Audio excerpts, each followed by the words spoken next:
Chapter 1158. Spider-Man brought the Prophet back to Gotham City. Then, the Prophet directed him to various strange routes. Sometimes, he would climb over walls. Sometimes, he would sneak through dark alleys. He did not take the normal routes. Gotham City was always filled with danger at night. However, with the Prophet leading the way, the small spiders did not encounter a single one. Baidu. He did not even have the chance to be a hero. After all, the small spiders could be very busy in Gotham City. However, the pursuit of the mysterious organization had messed up everything. The small spiders had no choice but to focus on self-preservation. At the same time, they had to find a way home. They arrived in an old building. The Prophet skillfully made several turns before arriving at the door of an inconspicuous room. She gave the small spider a look and said, "Open the door." Only then did the small spider realize that there was a remote signal to open the door. The small spider hacked into the network and opened the door. Inside was a luxurious and comfortable room. There were weapons, medicine, food, and it was very well hidden. The Prophet walked in and lay down comfortably on the sofa. She said, "Don't worry. This is the safe house of the rich Wayne. No one knows about it, and it is very safe. There are no surveillance cameras. It is located in an old city with complicated terrain and people. Also, our rich Batman won't come here when he has nothing to do. This is a place that does not need emergency help. The security system is very good, and with me here, it is the best security system." The small spider sat down on the opposite side. "Then, can I ask you now?" The Prophet snapped her fingers and said, "Ask. Why are you chasing after me? You did not ask who we are first." The Prophet said with surprise. Then she laughed. "Just kidding. Actually, I saw it all. I know all the questions you want to ask, so I will stop teasing you. I will tell you directly. This peaceful world." The Prophet stood by the window and looked down at Gotham City through the anti-peeping bulletproof glass. The small spider also looked at Gotham, which was shrouded in darkness. Speechless, she said, "It is not appropriate to say that in Gotham City." "No, it is appropriate." Was Gotham the worst-case scenario? Far from it. Behind the scenes of this peaceful world, it had already been destroyed once. Our world has been destroyed before, although no one knows about it. Although it is not in history, it is not even in the past or future, but this world has indeed been destroyed once. That time, the Prophet saved the world. He changed the ending of the world's destruction. The little spider couldn't help but ridicule. "Are you saying that you saved the world? Then we are in the same trade. I've also saved the world more than once, although I only contributed a small part of my strength." "No." The Prophet turned around and said, "Who told you there's only one prophet? There are 3 prophets. The one who saved the world is the first prophet, and I am only the 3rd prophet. Don't interrupt me. Let me finish talking about the glorious past of the organization first.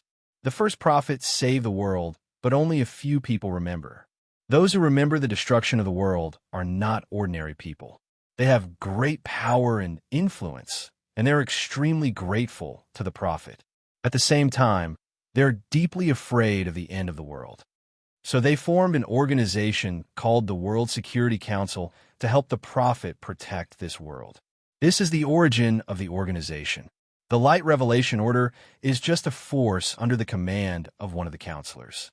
Other than the first prophet, no one knows the identity of the counselors of the World Security Council, and the members of the organization are all different.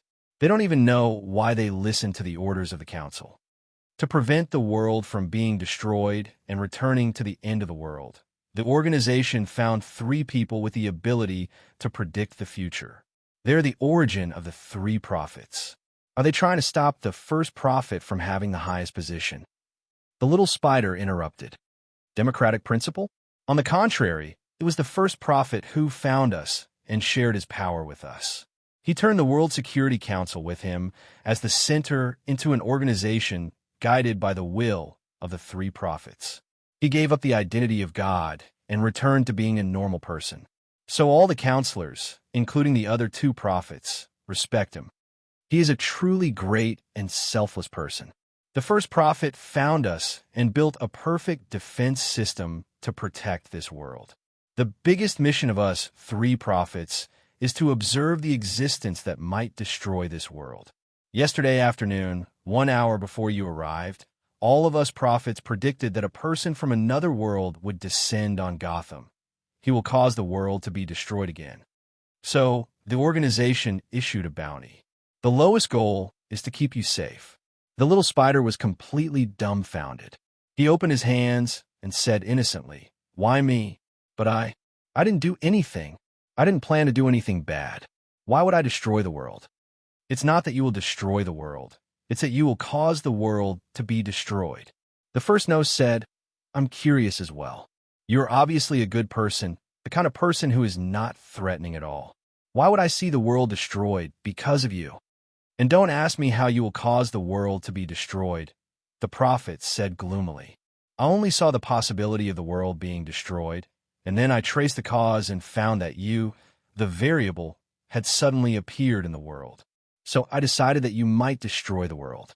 Only the second and first prophets, who are more powerful, can see the actual cause and effect.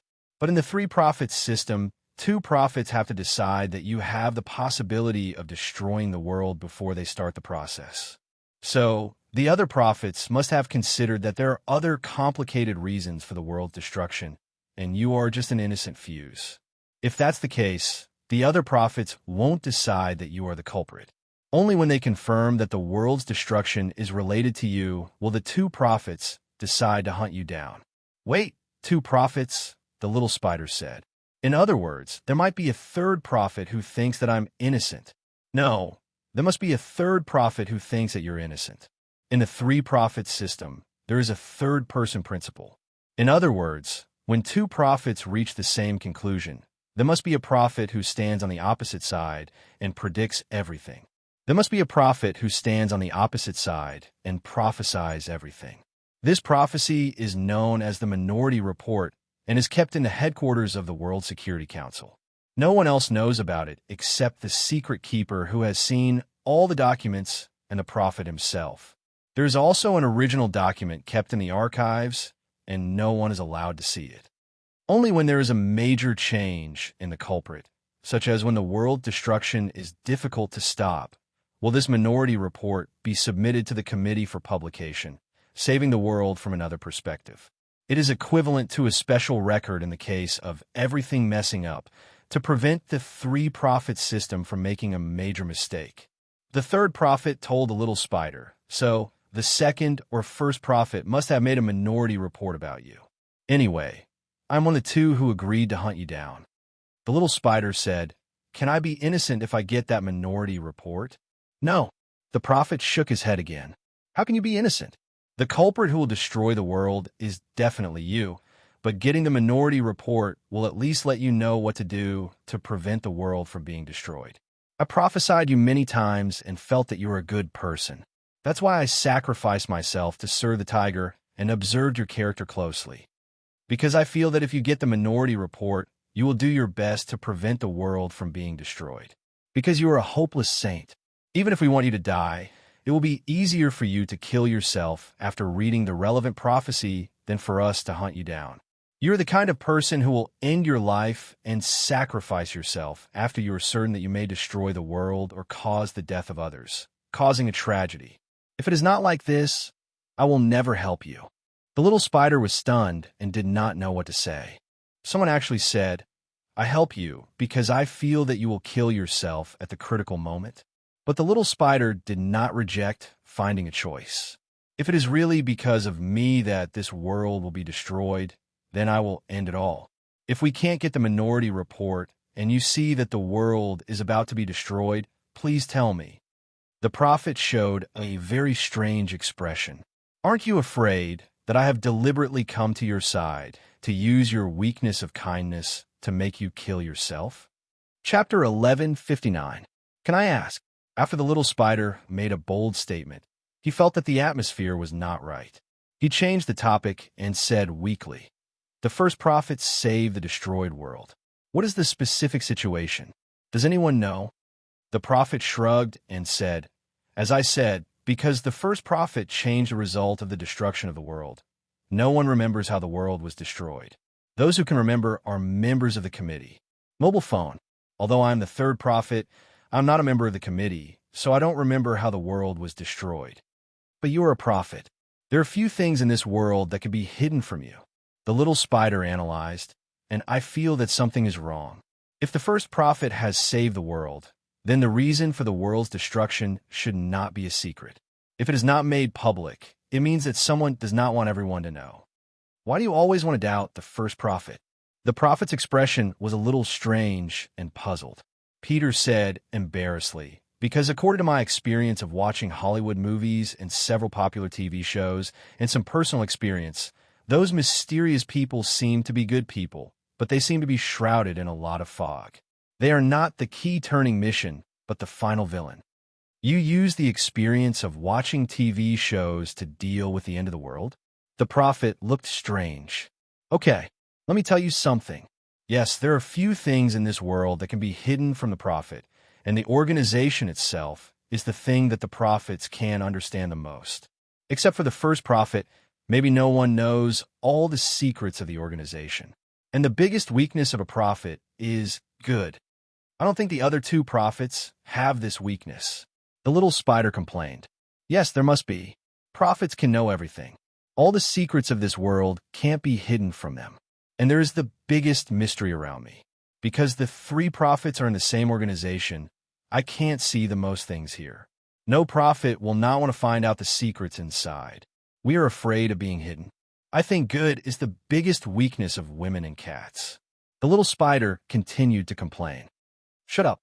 The prophet pointed at Peter and said sternly. The little spider obediently closed his mouth and made a zipping action. The prophet took a deep breath and continued. The committee members are afraid of the past of the destruction of the world and rarely mention it, but I still know some news. That destruction was extremely terrifying. In this world, in this universe, the most noble, the greatest existence, in our words, is called Emperor. The Emperor is dead. Puff. The little spider, who was drinking water, spat the water in the air beside him. The prophet was immensely proud of himself. He raised his head and said, How is it? Are you shocked? Are you subverted? The Emperor is dead. What a cool way to destroy the world. The point is, because of our efforts, the Emperor is dead, but the entire Earth is still peaceful. Isn't that great? What a joke. The little spider couldn't care less about sealing its mouth. There's a problem with your Emperor, too. The prophet was stunned. What do you mean by also has a problem? Which other world's imperial capital is in trouble? Could it be that the death of the Emperor is a common danger for the multiverse? Could it be that both our worlds have the same Emperor? No, no, no. The little spider hurriedly waved his hand and said, I'm sure the Emperor in my world is definitely not the same as the one in your world. In our world? The old man was still alive and kicking, full of energy. You guys are lucky that you didn't meet the Emperor of our world. What's so scary about the Emperor being dead? It's scary when the Emperor is alive. The prophet interrupted him. You're wrong. The scariest thing is when the Emperor is half dead. You know, I've said that my main job in our world is the same as yours, to save the world. Why do we have to save the world? It's because the Emperor of our world is not the creator of the universe, nor is it the universe itself, but the creator, the Messiah, the one of the apocalypse. The little spider sighed. To destroy the world and judge all creations. To destroy the multiverse and conduct an experiment. That is, whether life has infinite possibilities. So you're fighting against it? The prophet's eyes were twinkling like stars. You're overestimating us. In fact, the Emperor hasn't woken up yet, but everyone thinks it's going to wake up soon. Humanity has almost been destroyed 4 to 5 times. I haven't seen it yet. Where's its shadow? Just hearing it? How terrifying it is. The fallen Emperor. The prophet inhaled sharply. Speaking of the one recorded in the Bible, it should be considered a fallen, right? The little spider hesitated. He didn't know how to describe the insane apocalypse. Generally speaking, the fallen was the fall of holy things into darkness. If it was the Emperor imagined by humans, then it should be the fallen. Many believers who knew about it had their worldview crumbled. But looking at it from the reality, The emperor had never been holy. The apocalypse was so insane at the beginning. It did everything it could to destroy its own creations, creating many imaginative and creative ways of destruction. The apocalypse could be said to have a million possibilities of destruction in the multiverse. This truth is shocking. The prophet knew. Speaking of the fallen emperor, I can't even see the future we're talking about. You're something from the original universe, and I can't see it through foresight. This is very similar to the truth of our world's destruction. I can't touch the truth of our world's destruction either, because the first prophet has protected its secrets. Maybe your conspiracy theory isn't a joke, and the first prophet really is something. Maybe the similarities between our two worlds and our emperor is the possible cause of the world's destruction. The little spider said without hesitation. You think too much. The emperor we're thinking of is definitely not just one. Do you have a way to destroy your world? Traces of attack. In other words, did they arrange opponents for you? Did they create a very powerful and evil existence to be your fated enemy? Did they give you tests again and again, and then destroy you because you failed once? Your world doesn't have the apocalypse. The little spider thought about it, and suddenly said in fear, maybe the emperor's death is your apocalypse. The prophet didn't believe what the little spider said. From her point of view, these things had nothing to do with the nature of the emperor. If the superheroes of the little spider world knew what she was thinking, they would warn her solemnly. The nature of the emperor is a test. The emperor's death is actually just a way of saying it. You can also say that the emperor has fallen. The prophet said solemnly, the supreme emperor has fallen, so the world is destroyed. The little spider still insisted on his judgment. You don't know what an emperor is. An emperor is just a figment of your imagination. It might not be called an emperor, but an archangel or something. You just think it's a supreme existence, but it might still exist. So, the emperor's death might just be a test. Heavens, I broke into your examination room, and you didn't change or sublimate. You didn't develop an unprecedented understanding, nor did you improve or transform. So your test is not over. You are still in the apocalypse. The little spider was shocked by his own imagination. I think your world is probably finished. The little spider couldn't extricate himself from the apocalypse conspiracy theory. He speculated. Our world has the apocalypse, and the multiverse is shrouded in the shadow of the apocalypse. So, there's no world without the apocalypse. Similarly, this world also has a heaven awakening disaster, so if the arch dies, it might be a heaven awakening disaster. I didn't come here without reason. That must be the apocalypse's plot. To prevent the world from being destroyed, should I kill myself? The little spider seriously considered the feasibility of this idea. The prophet suddenly shut his mouth and turned to stare at him. The prophet said, "Why do I see so many of you suddenly turning into ashes? Are you planning to kill yourself?" The little spider had thought it through. My arrival might be the opportunity for destruction, but also an opportunity given by the apocalypse. Although the apocalypse always brings about bad results, its original intention is not to destroy. On the contrary, it always creates a chance of survival. My arrival is destruction, but also an opportunity. Choosing death might not be a good thing. If this is the apocalypse, then the peace of this world is only an illusion. The truth is the shadow that is devouring. My choice of death can't really solve the problem. Although this world has survived a crisis, the next crisis will come sooner or later. The little spider heaved a long sigh of relief. Not now. We must investigate clearly and find the secret of the world's destruction. Only then can we find out more about the crisis. I hope the crisis of this world isn't what I imagined. Otherwise, Chapter 1160. Coming out from Batman's safe house, Peter followed the prophet through the streets and alleys of Gotham. He asked curiously, "Are we going to the headquarters of the World Security Council? Is there an airport in Gotham?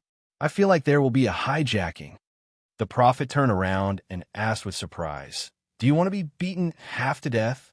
It's not impossible for the two of us to go to the World Security Council, but I can see that you will be beaten up badly there. You will be beaten half to death. Do you think the World Security Council's true power isn't Gotham?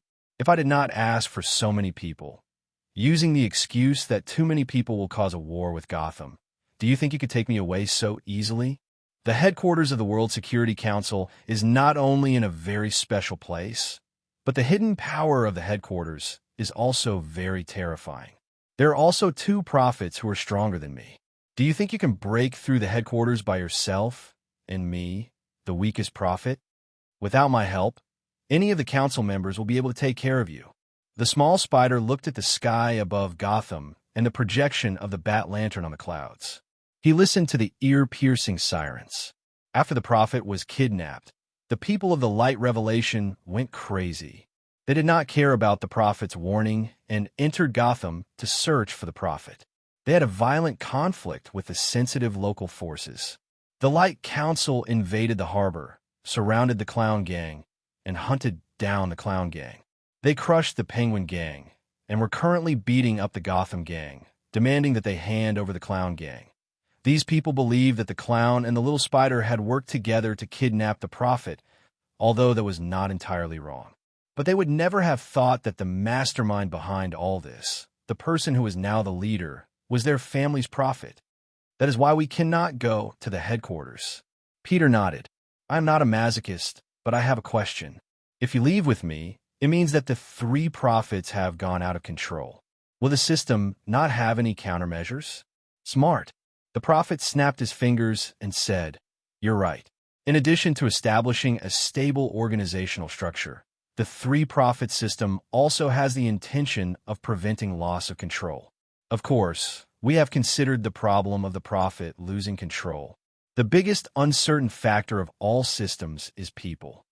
To prevent the prophet from destroying the system, the first prophet took the lead, and the other two prophets assisted him.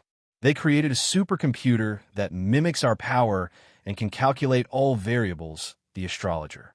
The astrologer can imitate our abilities and replace one of us to operate the three-prophet system. At the same time, another prophet will fight me until I am taken in again. I am the third prophet. After confirming my betrayal, the second prophet, who is more powerful than me, will come out to preside over the matter of hunting us down. He will obtain the right to use most of the Security Council's power to preside over the hunting of me. Only the Security Council can stop the hunting of us. So we still have about a day. One day later, the committee will be able to confirm that I have betrayed them. Then, they will invite the second prophet. At the same time, the first and second prophets will remove the seal on me. Originally, the three of us prophets had a common agreement. That is, the prophets will not meet each other. In our world, they don't exist. We can't understand all the relevant information. After the second prophet breaks the seal, we will understand each other. I will know everything about him, and he will know everything about me. And the first prophet would continue to be mysterious. And if the first prophet betrays him, we will work together to fight him. Our strength, plus the artificial intelligence created by the first prophet to restrain himself, the astrologer, may be able to defeat him. So, one day later, we will all face the second prophet's pursuit. The little spider hesitated. The second prophet's power is above you. He will see the future further than you, and his vision is broader than yours. How are you going to defeat him? The prophet's face suddenly fell. I'm not going to defeat him, she cried and said. It's all because of you. It was not a big deal at first, as long as it was determined that accepting you would not endanger the world. Helping you is more controllable than arresting you. The World Security Council is not an unreasonable organization. I only need to submit an application report, and everything will not be a problem. The power of the prophet is great. I can protect you. There is no need to betray the organization. But now it seems that the root cause of the world destruction is not your arrival, but the sequelae of the first prophet saving the world last time. It is a secret covered by the organization. In other words, the root cause of the world's destruction may be the organization. How can I go back at this time? I'm a prophet. My duty is to protect this world. Now that I know the cause of the world's destruction may be the secret hidden by the first prophet, I can't ignore this. I must figure it out and prevent the first prophet from covering up the truth. This is also the hidden responsibility of the three-prophet system. There must be a prophet who acts as an opponent. When I detect that there may be a problem with the organization, I must act as an opponent to prevent the organization from decaying. The existence of the other two prophets is not meaningless. We are the two most critical lines of defense against the first prophet. Do you think the minority report is only for people like you? Now, I'm also a minority. I also need to investigate and produce a minority report about the truth of the world destruction and the death of God. So, I must be a traitor until everything is investigated clearly, the minority report submitted to the committee for review, and regain the position of the third prophet. The little spider and the third prophet looked at each other and suddenly understood the meaning of her persistence. The core of the World Security Council was the three prophets, and the three prophets were not only the leaders who guided the World Security Council to prevent the destruction of the world, but more importantly, the three prophets were also the core of counteraction against the World Security Council. The whole system, while fulfilling its duties, must also clean itself up. When a problem was discovered in the World Security Council, the prophet had the responsibility to point it out. When the World Security Council deteriorated, the prophet also had the responsibility to destroy it. The existence of the other two prophets was not a puppet found by the first prophet. On the contrary, they were the line of defense that the first prophet had found to check and balance himself. The only thing the first prophet could not deal with was his own thinking going astray. He needed a mirror, an opponent, someone who could stand up to stop him at the critical moment. This was the meaning of the third prophet's existence. It was not that the third prophet did not have loyalty to the organization. On the contrary, she was loyal to her duty and put it above everything else. Her mission was the responsibility of being loyal to the prophet, and betraying the organization was also the responsibility of being loyal to the prophet. The little spider was also experienced in this kind of thing. He pulled the prophet to hide in an alley and asked, "What are you going to do?" "I know a mission about the secret of the first prophet. It is carried out by a committee member. The confidentiality level of the mission is very high, and it may involve the secret of the first prophet. In the past, I had to avoid peeping into these things, but now I want to figure this out." That committee member is now carrying out the mission in the metropolis. We need to find him and figure out the secret of this mission. We can't just go there like this. The little spider said, "The second prophet has seen more than you, so your prophetic power can't fight against it, and according to you, my power is not enough to fight against the committee. The two of us can't complete the mission without the second prophet interfering. We need help." The prophet looked up in surprise. "You mean, that's right. Why can the prophet fight against the rotten World Security Council?" "Because we are prophets, and in this world, there are heroes and villains." "Villains, anti-heroes," Spider-Man said. "They only need the guidance of the prophet. They are natural opponents. When a prophet discovers that the first prophet is wrong and becomes an opponent, she can naturally unite all the heroes and villains. We need to convince the hero of Gotham and borrow his power. Batman is a very stubborn person." The prophet hesitated. This kind of action of uniting outsiders to fight against one's own organization looked like a traitor. As an opponent, the prophet did not feel any pressure. After all, the prophet had to have an opponent. But helping outsiders harm one's own people was a bit too much. The prophet thought, could it be that the first prophet found two people who have nothing to do with the organization to ask us to be traitors when necessary? The little spider did not think there was anything wrong with this. When Widow was in S-H-I-E-L-D, didn't she help Captain destroy S-H-I-E-L-D? Huh, this memory doesn't seem to be from our world. When did this happen? The little spider noticed that something was wrong with his memory. He put this matter at the back of his mind and persuaded No first. Batman is very stubborn and doesn't trust anyone, including those closest to him. Not to mention a very mysterious organization.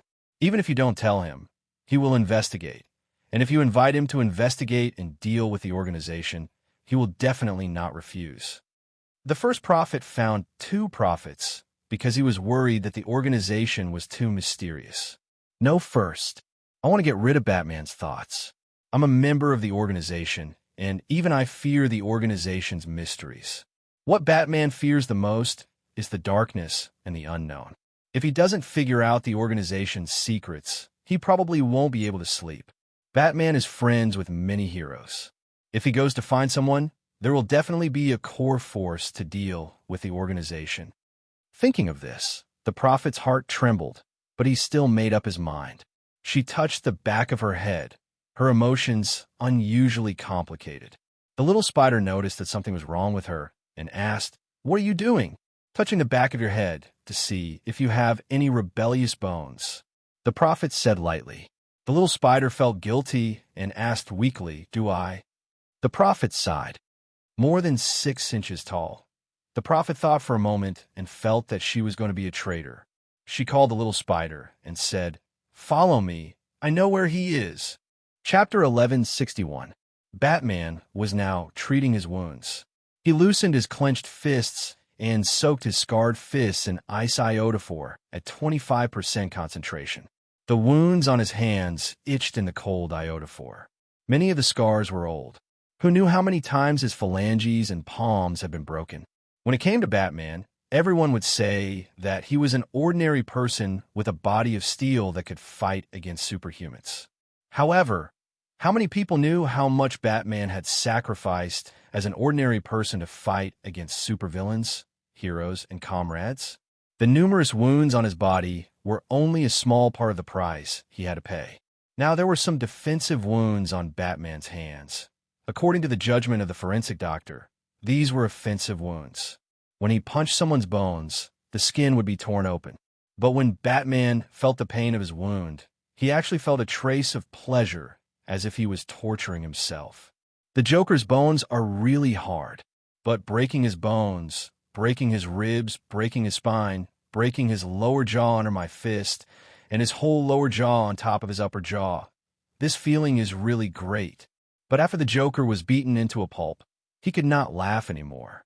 But Batman saw that there was no fear or anger in his eyes. He was still laughing. He said to Batman in a vague voice, "I believe those things that can't kill you will only make you more weird." The pain of barbarous paralysis. Batman buried his head in the ice water. The wounds on his body needed ice. The gloomy look on Robin's face before he died. Batman grabbed the edge of the bathtub and looked at his reflection in the water. "It seems that you really taught him a good lesson." A voice suddenly came from behind him. Batman, who was relaxed in his own narrow world, immediately got into it. He turned back and said, "Prophet. Otherwise, who else could find your Batcave?" Prophet smiled. "I have to say, well done. I guided you to avoid all the possibilities of the police. Once you met the police, you would stick to your ridiculous principles. As long as the Joker obediently put on the handcuffs, you would not move forward. Even if you know he'll end up back at Arkham Asylum. And to him, that's like going home. This shouldn't be the ending of a lunatic, a heinous person." Batman took a deep look at the Prophet, then turned to look at Little Spider, who was squatting on the top of the Batcave, admiring the Batsuit. Little Spider also noticed that Batman was looking at him, so he apologized. I just want to admire it. Nothing else." "Why are you looking for me? You don't belong here. You don't belong to Gotham. There is no need for us to meet. We do not belong to Gotham, but you belong to this world. First to know, sometimes I'm confused. I know that your motto should be, nip in the bud. You made a plan for everyone you thought could cause harm to the world. Even a hopelessly righteous person like Superman, you almost killed him. But to the Joker, who kept causing harm, you were like a saint, sticking to your so-called principles. You could imprison Superman, but you let the Joker roam freely in Arkham. You never seemed to have the guts to deal with the clown, but you were able to deal with your comrade in arms ruthlessly. Sometimes, I really think you're a contradictory person. I'm talking about you. To comrades who trust you, you always have a way to throw your principles to the back of your mind. But to those villains, your principles will magically appear and restrain you. That's why I'm worried. I think you might be able to help us. After all, your tactical ability is obvious, and you have the right to help us. But I'm also worried that at the critical moment, your principle called law will come into play again. After all, the person we're dealing with is the law itself. If you have doubts, you shouldn't have come to me. Batman said coldly, unmoved. The prophet said helplessly, fine, I give up. After all, you've always been good at dealing with the forces of justice. You know that I'm a prophet, and you know something about the organization behind me. But in fact, you still know too little. The Light Revelation Order is just an insignificant part of the power behind me. Their power is far beyond your imagination. I can tell you a few names you're familiar with. The League of Assassins. The prophet told Batman part of the truth about the World Security Committee. At the same time, he told him about the prophet's mission, as well as the three-prophet system and his discovery that the first prophet saving the world might hide a secret that would destroy the world again. I believe that you'll explore the secret behind it with us.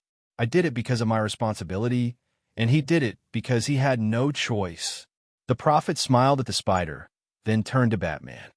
And you, because you lack trust, you don't trust anyone, including the great first prophet. When you knew that the first prophet was protecting the world, you doubted whether he had a conspiracy, whether he would be corrupted and betrayed. You didn't trust a person shrouded in fog, and secrets would make you feel insecure. You firmly believe that the greater the ability, the more dangerous it is, and the ability of the first prophet surpasses that of Superman. Batman sat in the darkness. He nodded and admitted, "That's true.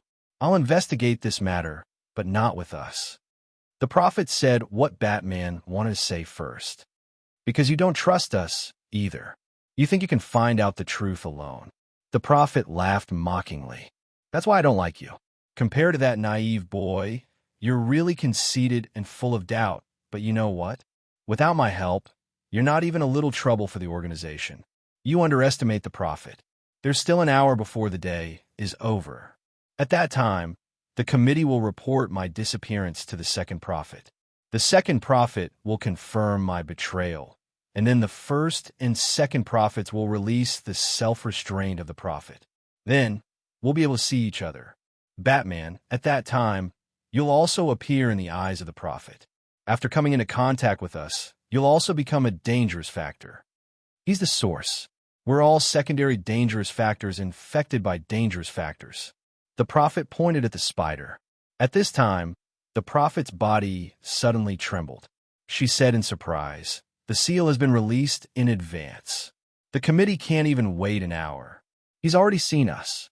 The prophet's face was a little dazed. She looked back at the bat and the spider. The little spider carefully moved closer to Batman and whispered, "Hey, did you know? I have a special liking for people who dress up as animals they like. Your taste is amazing." The bat ignored him and turned to ask, "Who is he?" The prophet whispered, "The second prophet has seen me, and I've seen him. Speaking of which, this is the first time another prophet has appeared in my vision. Be careful. He's very powerful, and his ability is far beyond mine. He can see the future that I've changed. I can't see all the solutions to the future that he's changed as a variable, but he can see all the solutions to the future that I've changed as a variable. His ability covers me. Some of the future that I may not be able to see anymore. There will be variables that I didn't expect among the pursuers. The second prophet, his name is Chunong." "What?" The little spider suddenly looked up and said in horror, "What's his name?" Chunong retracted his gaze that had passed through countless space-time and focused on the prophet. He had just come down from a meeting of the World Security Council and had just finished his conversation with the first prophet. The first prophet, of course, was not Chunong. Because of his self-restraint and self-seal, Chunong still could not understand the first prophet. Chunong said to the directors from all over the world who were projected to attend the meeting, "It can be confirmed that the third prophet has betrayed the organization. But she is still in a reasonable state of fulfilling the obligations of the opposition, so all the arrest and detention matters will be all my responsibility. Other than me, the organization has no right to harm, kidnap, or arrest the prophet." Chapter 1163. We don't have time. The prophet began to pack up the necessary items. She turned to Little Spider and said, "Now we have to hurry to the metropolis. It's not worth wasting time on this bat. We need Superman's help right now." Little Spider was surprised. "Hey, we've convinced him to this point. If we don't continue, why are we here?" The prophet glanced at Batman. "He'll convince himself of what's going to happen next. He'll naturally come to us. It's not all meaningless. And as I said, the second prophet's ability is stronger than mine, so he will create a lot of accidents that I don't expect, just like now. I thought he would wait for the committee's formal request before he made a move. But now it seems that he has made a move to advance the committee's request." Spider-Man said solemnly, "I'm very familiar with the name Chenong." The prophet seemed to have expected this. She turned back and said, "And then, he is the leader of the Holy Shield. The Holy Shield is a superhero organization in our world, just like the Justice League of your world, but more official. The Holy Shield is divided into the East and the West. It was originally an organization with a long history in the East and the West. The Holy Spear and the Holy Shield merged to deal with a new world crisis. Chenong is the leader of the Eastern Holy Spear Bureau. But this is my previous memory. After coming to this world, I found a blind spot in the original world that I had never noticed. I know a doctor named Chun, 6 years before the appearance of the Holy Spear Bureau. His name is the phonetic symbol of Chenong. He is one of the scientists organized by the government to deal with the crisis. I suspect they are the same person, but the strange thing is that no one has ever thought of such an obvious clue. Maybe it's just a coincidence?" The prophet shrugged. Spider-Man was horrified. "But they look exactly the same." The prophet started to doodle. This time, her drawing was very realistic. She used the sketch technique, and soon, Chunang's image appeared under her pen. The little spider looked at the familiar figure on the paper, and the fear grew. "It's him," the prophet said solemnly. "Originally, I thought that the second prophet was a relatively simple person, but now it seems that he has a lot of secrets. The three-prophet system and the organization. The first prophet who saved the world without anyone knowing, and the second prophet who also exists in another universe. Now it seems that I'm the only one who is simple and has no secrets." The little spider hesitated. "But that's not necessarily true. I've seen other people in this world who look exactly the same as our world, and he didn't know it. So, maybe there's some mechanism in the universe that we don't know about, or maybe the universe you're in is a parallel world to ours. So, there's a parallel body." The prophet looked up and said, "Is that so? Is there such a coincidence? Do I exist in your world? Who is that person?" The little spider shook her head. "I've never seen you, but maybe it's just that I don't know many people. The person who looks like the person I know." He turned to look at Batman, who was silent, and took a deep breath. "In our world, he's called Black Bat King.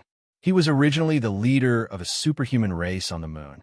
Later, the moon was destroyed in the war, and he came to Earth, trying to reunite his people who had been stranded on Earth. After he joined a Holy Shield, Chun-Ong made him a suit of armor, exactly the same as his." The little spider pointed at Batman's armor. "I looked very carefully just now. There are some missing details, but the general idea is the same." Batman's expression changed a little, but his face was hidden in the shadows, and no one could see it. "Maybe it's a parallel world observation." The prophet changed her words. "The second prophet may exist in all parallel worlds, and his consciousness can move between these worlds. If that's the case, we've all underestimated the second prophet's ability. He may not be worse than the first prophet." The third prophet shook his head. "He has never shown any relevant abilities. The committee's intelligence on him has a huge error. The organization is becoming more and more mysterious. I thought I saw through most of the secrets inside, and only the first prophet was unknown to me. Now it seems that I was too arrogant. It's just that the waters of the second prophet are so deep. No wonder he's the second prophet, and I'm only third. I didn't notice that the committee suddenly met an hour earlier, and I can't tell if there were any signs of the prophet's interference. In any case, I didn't find any evidence of the second prophet's interference. But I also didn't observe a sudden increase in the probability of this happening. I thought it was just a sudden event with a small probability. But now it seems that the second prophet may have chosen the timeline. As long as there is a probability of something happening, he doesn't need to interfere directly. He only needs to choose the timeline, and it will happen naturally. And I can only do it myself, guiding the future in the direction I want. I'm using the law of causality to influence the future, but he may be able to decide the future. I suspect his way of existence is a fan-shaped forward. At our current point in time, there's an origin of his existence, and the origin radiates countless uncertain dotted lines into the future. That is the world line of his existence. That world is uncertain, and the world exists in the form of a wave function. Just like the fan shape radiating from our world, it represents the countless possibilities of the future. Wait a minute, you're making me dizzy. The little spider hugged his head and said, "Can you explain it more simply?" Countless time travelers existing at the same time. You can imagine that he is the combination of countless time travelers. He can go back to the past at will to change the world, because his past is our present. You can imagine that I am the combination of a limited number of time travelers. Once I encounter a bad ending in the future that I want to change, I have to go back to the present and change the future that I know. Do you know what's the most complicated thing about this? The prophet asked. The butterfly effect. Batman finally spoke. Your weakness is the butterfly effect. You can go back to the past from the future and change the direction of the future. But just like the butterfly effect in the movies, you can't be sure if what you do will lead to other variables. But your ability can allow you to go back to the past countless times. So, every move you make will lead to the changes in the future that you observe. You can only observe the changes after you interfere, but you can't observe the changes that will happen after you interfere. You can't predict the changes that will happen after your actions change the future. You are a time traveler who can go back to the past countless times. Yes, the prophet's face turned cold. You found out. You should be preparing a plan on how to destroy me, right? Let me warn you, don't plan the future in front of the prophet. Only the prophet can defeat the prophet. Batman continued non-committally. As for the second prophet, he doesn't need to do anything to change the future himself. He only needs to choose one of the countless futures. In other words, he doesn't need to do anything. If he doesn't do anything, he won't become a variable. The future will only develop in the direction that he has set, and there will be no accidents or butterfly effects. So, if the third prophet wants to change the future, he needs to keep making changes himself. And the second prophet only needs to wait. If the third prophet still has the possibility of being defeated, such as using her weakness of not being able to see through the butterfly effect to set up a trap in advance, then the second prophet is almost impossible to defeat unless there is another prophet. Bat glanced at the third prophet and said, "So, I won't plan to destroy you, because the only weakness of the other two prophets is you. You have a weakness. They don't. So, your existence is the only key to control them. If you die, then their only weakness is each other." The prophet pursed his lips with a dark expression. "You don't need to emphasize it. I also know that I'm the most useless of the three prophets. Your existence is the biggest variable that the second prophet has determined will not happen in the future. You being a variable in the future he observes is like suddenly having an unknown to the solution he wants. It's very uncomfortable." The little spider suddenly understood. No wonder there is a need to establish a three-prophet system. If you don't balance each other, anyone has the ability to control the entire world. So if I can kill you, the second prophet has lost one of his only two weaknesses. The third prophet's face suddenly turned dark. No, it's possible that all of them will disappear. The first prophet may die. The mission that the member of the metropolis is carrying out is related to the life of the first prophet. They think I don't know, but in fact I know. I just pretend that I don't know. If the mission of the metropolis fails, the first prophet may never wake up. Chapter 1164. After getting off the private plane arranged by the Wayne family and walking out of the airport, Peter suddenly felt that the whole of New York had come back to life in front of his eyes. There were no ruins of Manhattan after the destruction of Skynet, and there were no military-restricted areas that isolated Skynet from occupying bases. It was just like New York 6 years ago, suddenly reappearing from the river of time. Is this Metropolis? Peter muttered to himself. There is no Metropolis in your world? The prophet was surprised. I thought our world was very similar. There is no Metropolis, and there is no Gotham City. Our super organization is called the Avengers, not the Justice League. There is no Wonder Woman, no Flash, no. There was Superman. We have King Blackbat, not Batman. Our enemies are Loki and Thanos. And there is also Apocalypse. There is also no Joker. It sounds like everyone is in trouble. The prophet sighed. Our God is dead, and the God on your side is going to destroy the world. Can't they be a little more obedient? The secrets that the prophet had spied showed that the top secret research on the first prophet was originally handled by Dr. Harrison Wells of the STAR laboratory in Central City. Later, because of a major accident in the cutting-edge laboratory, the project was transferred to Metropolis. Interestingly, this accident resulted in the birth of another hero. The accident in the STAR laboratory in Central City was explained as a particle accelerator explosion. But in fact, it was the committee trying to find something very important to the first prophet from another time in space, codenamed Origin. Based on the information I have observed, Origin may have caused the disappearance of the first prophet's ability or even made him non-existent. Origin can cause a space-time paradox and erase the existence of the first prophet from the present world.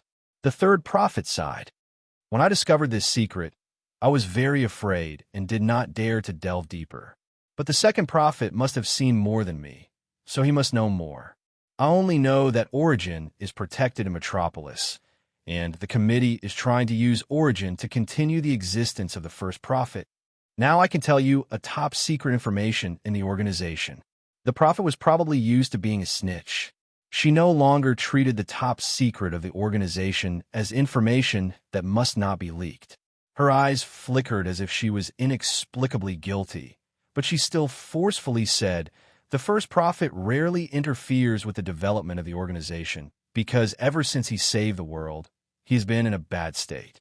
I'm guessing that he may have paid a huge price to save the world, which may also be the reason for the second prophet's ambition. The little spider thought for a bit, then said, the first prophet changed the timeline and saved the world, which means that he actually belonged to the destroyed timeline. Although this peaceful world was created by him, he doesn't actually belong here. Is this the cause of his current state? The prophet snapped his fingers. Smart, that's a possibility. But there were too many secrets about time. We're not sure if this is the reason. Although the particle accelerator in Central City exploded, it's still not enough. However, the experiment did not fail. They still found the origin from another space-time. Judging from Barry's ability, that experiment indeed had the ability to break the boundaries of space-time. It may even be the root cause of Barry's ability. Batman lowered his hoarse voice. Now that he appeared publicly as Bruce Wayne, he had been keeping a low profile. Origin is placed in Lex Corporation's secret laboratory. The prophet said to Batman, now you have to help us sneak in, no problem. The Wayne Group and the Lex Group will reach a cooperation agreement. I can put you guys in the agreement and have you join the Lex Group's secret laboratory as collaborating scientists. However, the leader of the Lex Group, Lex Luthor, is not a simple person. I once worked with him to deal with Superman. He is very smart and extreme. Sometimes we can cooperate, but he is never manipulated. In cooperation, he always tries to take the initiative. So, if you meet him, there might be trouble. The prophet smiled bitterly. Not might, there will definitely be trouble. Bruce's expression changed. Luthor is the committee member responsible for controlling Origin and completing the mission. The prophet nodded. Bruce was even more afraid of this mysterious organization. He knew how crazy Luthor was. He was a calm, yet crazy person who worshipped order and overthrew it. He was hostile to Superman, but agreed with Nietzsche's philosophy of Superman. Rather than saying that he was hostile to Superman, it was more accurate to say that he believed that he should surpass Superman and become Superman. He saw Superman as his future shadow, so he was also hostile to him and wanted to surpass him. It was not normal for such a person to belong to an organization. If he was still loyal to this organization, it it would be impossible. Bruce had originally thought that with the third prophet's ability, it would be normal for him to get the secrets of the committee members. But now that he knew that there was someone like Luther, he did not dare to underestimate these committee members who seemed to only exist in the background. Was it really normal for the third prophet to pry into the secrets of the first prophet from these people? Bruce felt that the ambitious person he had to deal with from the second prophet and the possible first prophet instantly spread to the entire committee. If Luther knows you, how are you going to sneak in? The little spider interrupted. The prophet shook his head. I can't contact Luther, so only you can sneak into Lex Corporation and find Origin. The problem is that you have to enter the secret laboratory as an expert of the Wayne Corporation in order to have greater authority to investigate and search. This determines that you must have extremely strong scientific research ability to conquer the crazy scientists of the Lex Corporation. Bat said, I will arrange for the best researcher in the group to be his assistant to help him hide his identity. A strange expression appeared on the little spider's face. He said in a low voice, You need me to pretend to be a scientist? But I'm a scientist. You can't be called a scientist just because you have a bit of scientific knowledge. Lex Corporation is the new Cold Spring Harbor of academia. They have more than 20 Nobel Prize winners and a steady stream of new drug patents every year, accounting for 70% of the new drugs approved every year. They have very high requirements for researchers. Without real ability, it's easy to be exposed. Bruce was not optimistic about Peter's chances either. Wayne Corporation was able to cooperate with Lex Corporation because we have special expertise in the field of precision machinery. Joining Lex Laboratory as a collaborating scholar will be very challenging. Only a truly world-class or even top-notch researcher will be able to keep the situation under control. Otherwise, it will be very ugly. Researchers in the cutting-edge field? Peter hesitated. I should be considered one. Thinking of Professor Chun, who had worked with him before, and the huge research team of the Holy Shield Central Plains that belonged to the Divine Spear Bureau, he felt inexplicably guilty and suddenly felt a little less confident. Of course, this was seen by the Prophet and Bruce. Both of them labeled Peter as an ordinary researcher in their hearts, Peter with ordinary research ability. The main reason was that Peter was too young. Maybe he just graduated with a PhD. Compared to ordinary people, he's a genius. But he hasn't experienced the level of a true genius in the field of research, the prophet thought quietly. Bruce had already begun to contact the scientific genius in the group, Lucius Fox, to help Peter disguise his identity and enter the Lex Corporation's secret laboratory. Under the circumstances where both of them objected, the unconfident little spider could only obediently accept the arrangement. After all, he was just a third-rate scientist who studied genetics, had some accomplishments in retroviruses, and had studied how xenogeneic genes could be used to supplement human genes. He had some achievements in the field of biology. Compared to Professor Reed, Professor Stark, Professor Chun, and the scientists in the Divine Spear Bureau, who easily darkened matter and massacred the entire world, high-energy physics, cold nuclear devices, developed the Crimson Mech, modified the Blade Warrior, modified many descended bodies, created the Superman serum, indirectly created the Doomsday virus, and developed cheats, Peter was far inferior. Speaking of which, he was only at the level of a research laborer, far inferior to the little boss in charge of a project in the Divine Spear Bureau. The little spider had participated in the research work of the Holy Shield's development of the spider suit. At that time, as a research laborer and experimental mouse, he joined a Spider Sense research team and had a deep impression of the little boss in charge of the Spider Sense research. In order to expand the application of the Spider Sense, this person memorized the characteristics of the Spider Sense in his brain and created an anti-spider mechanism without any equipment. In close combat, he defeated the little spider with the physical fitness of an ordinary person. After he understood the mechanism of the Spider Sense like the back of his hand, he created a misleading tactic. With the ability to deceive the little spider, he made the little spider interfere with itself. Its strength could not be exerted at all, and the Spider Sense became a shackle that limited the little spider's physical fitness. It became the little boss weapon. Since then, Peter obediently accepted the research work in the Holy Shield and did not dare to try to gain leadership of his own project. After a long period of study, after the spider suit was developed, the person in charge of the project, the little boss, finally recognized that the little spider had the qualifications to independently lead a small project in the Divine Spear Bureau. At that time, Peter could not help but feel happy as if he had finally graduated. Chapter 1165. Wearing a pair of black-rimmed glasses, Little Spider looked like a freshman who had just graduated from university. His youthful temperament made his identity as a talented research assistant especially convincing. He put on his long-awaited formal attire and looked a little sluggish, like a bookworm. It could be considered his true colors. I've worn red and blue tights so much that I can't get used to formal attire. The little spider thought to herself, am I turning into a pervert who loves to wear tight clothes? Lucius Fox was a thin, middle-aged black man who looked very spirited. He was the CEO of Wayne Enterprises and one of the few people who knew Bruce Wayne's other identity.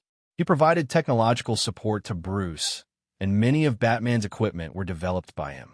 But in general, he was more inclined toward high-precision machinery, which did not match the biotechnology that the Lex Group was good at. He was also a little curious about Peter's identity, but Bruce would not explain too much to him. Although he and Alfred were the two people that Bruce trusted the most, Bruce was a skeptic.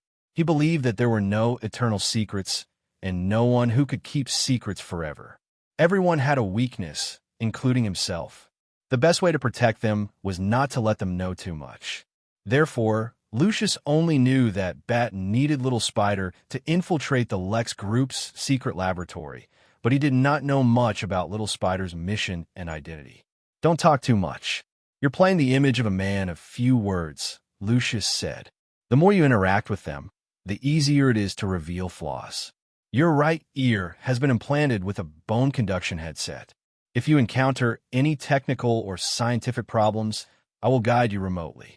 Don't move around in the laboratory. Any small movement will expose your true level. It's hard to fake academics. Taciturn, Little Spider thought to himself, I think you're making things difficult for me. Maybe I should play the role of a man of few words, but with a lot of inner drama. Lucius sighed. For a man of few words, the expressions on your face are too rich. When they passed by a laboratory, the little spider took a few more glances at it. He clearly wanted to say something, but he was worried about his image, so he suppressed his talkative nature. When they arrived at the office provided by Lex Corporation, the spider's senses did not detect any eavesdropping devices. The little spider finally could not hold it in any longer. Are they doing non-destructive cell replication? Peter continued, I just saw that they seem to be using somatic cells to induce and cultivate stem cells in a targeted manner, trying to restore the function of cells.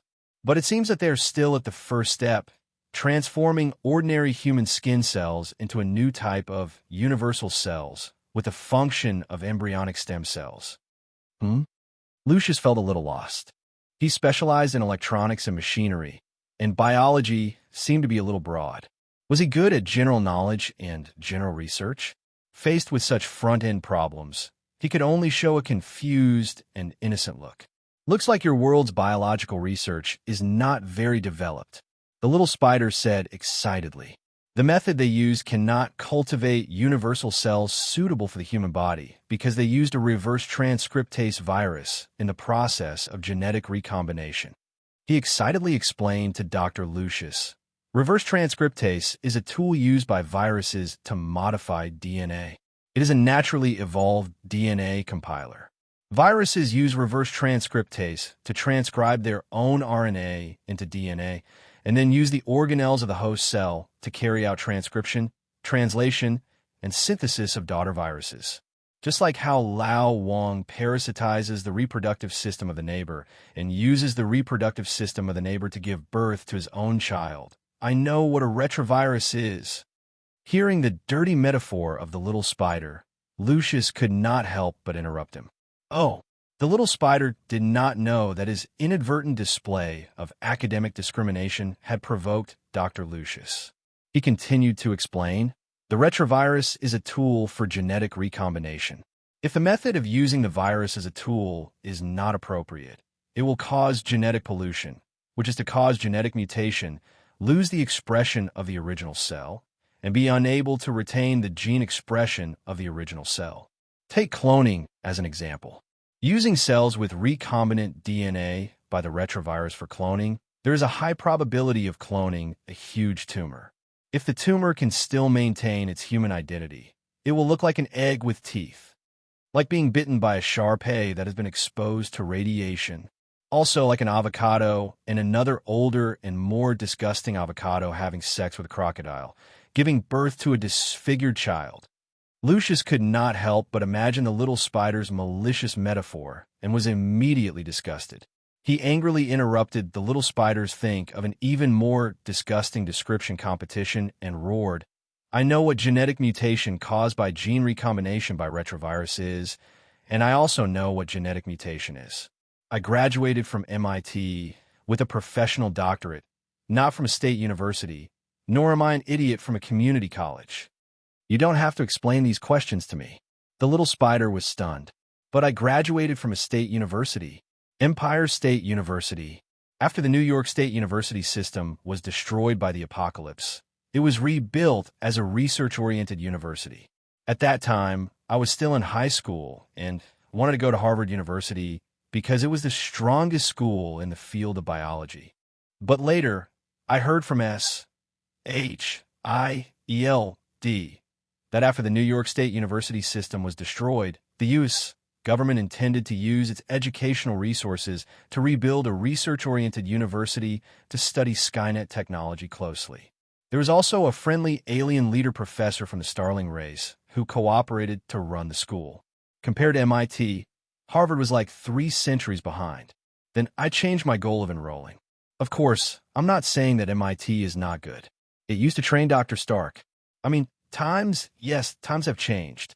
Faced with the challenge of the technological boom, it is now a little behind the times. After all, it cannot compare to Empire State University.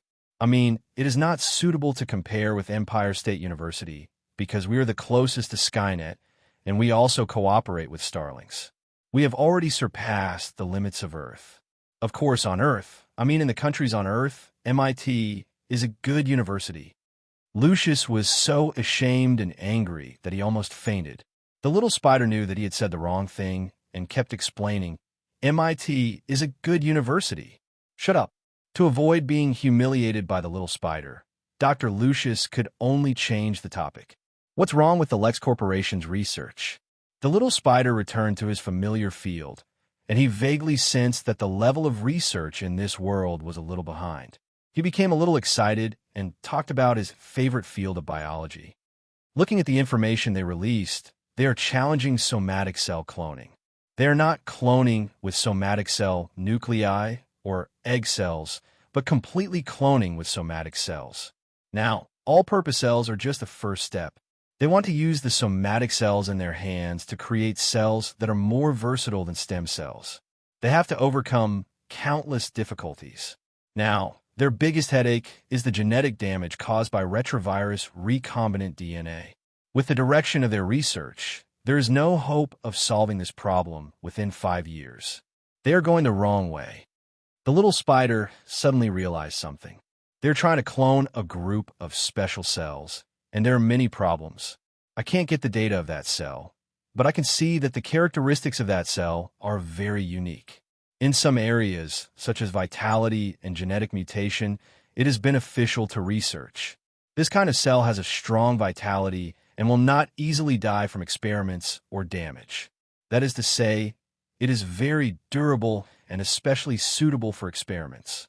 But at the same time, when the retrovirus invades this cell, it will be easily destroyed. They have to use the symbiotic virus to cultivate it. Therefore, this kind of retrovirus is very destructive to genes. To use an analogy, replicating this kind of cell is like studying an Iron Man with iron bones. Ordinary scalpels can't cut the skin at all. Then someone developed a powerful artillery, that kind of retrovirus. They hope to use artillery to smash the Iron Man into pieces, and then grope around in the pieces to put together a complete human form. This is just the first step. The ultimate goal is to resurrect the Iron Man into two. You have a way to solve the problem? Dr. Lucius heard the hidden meaning in the little spider's words. The little spider smiled confidently. I dare not say anything else, but retrovirus, that is my specialty. I once worked with Dr. Cotter to develop a method to transcribe lizard DNA into human DNA for expression. I also helped Harry cure his family's genetic disease. That is a retrovirus. Even his superpower was the result of his father using a retrovirus as a tool to modify his DNA. The spider's venom was a type of retrovirus that modified genes. Of course, the little spider did not say this out loud. Transcribing animal DNA for positive expression in the human body, if I use the analogy just now, it is like cutting a person into 8 pieces and putting them together with the animal's body parts. In the end, not only is the person still alive, but he also has the ability of an animal. The difficulty is definitely not low. So the problem that they have a headache is a piece of cake for me. The little spider said confidently, they just haven't found the scalpel to dissect the Iron Man, and they haven't found the enzyme to manipulate the cell DNA.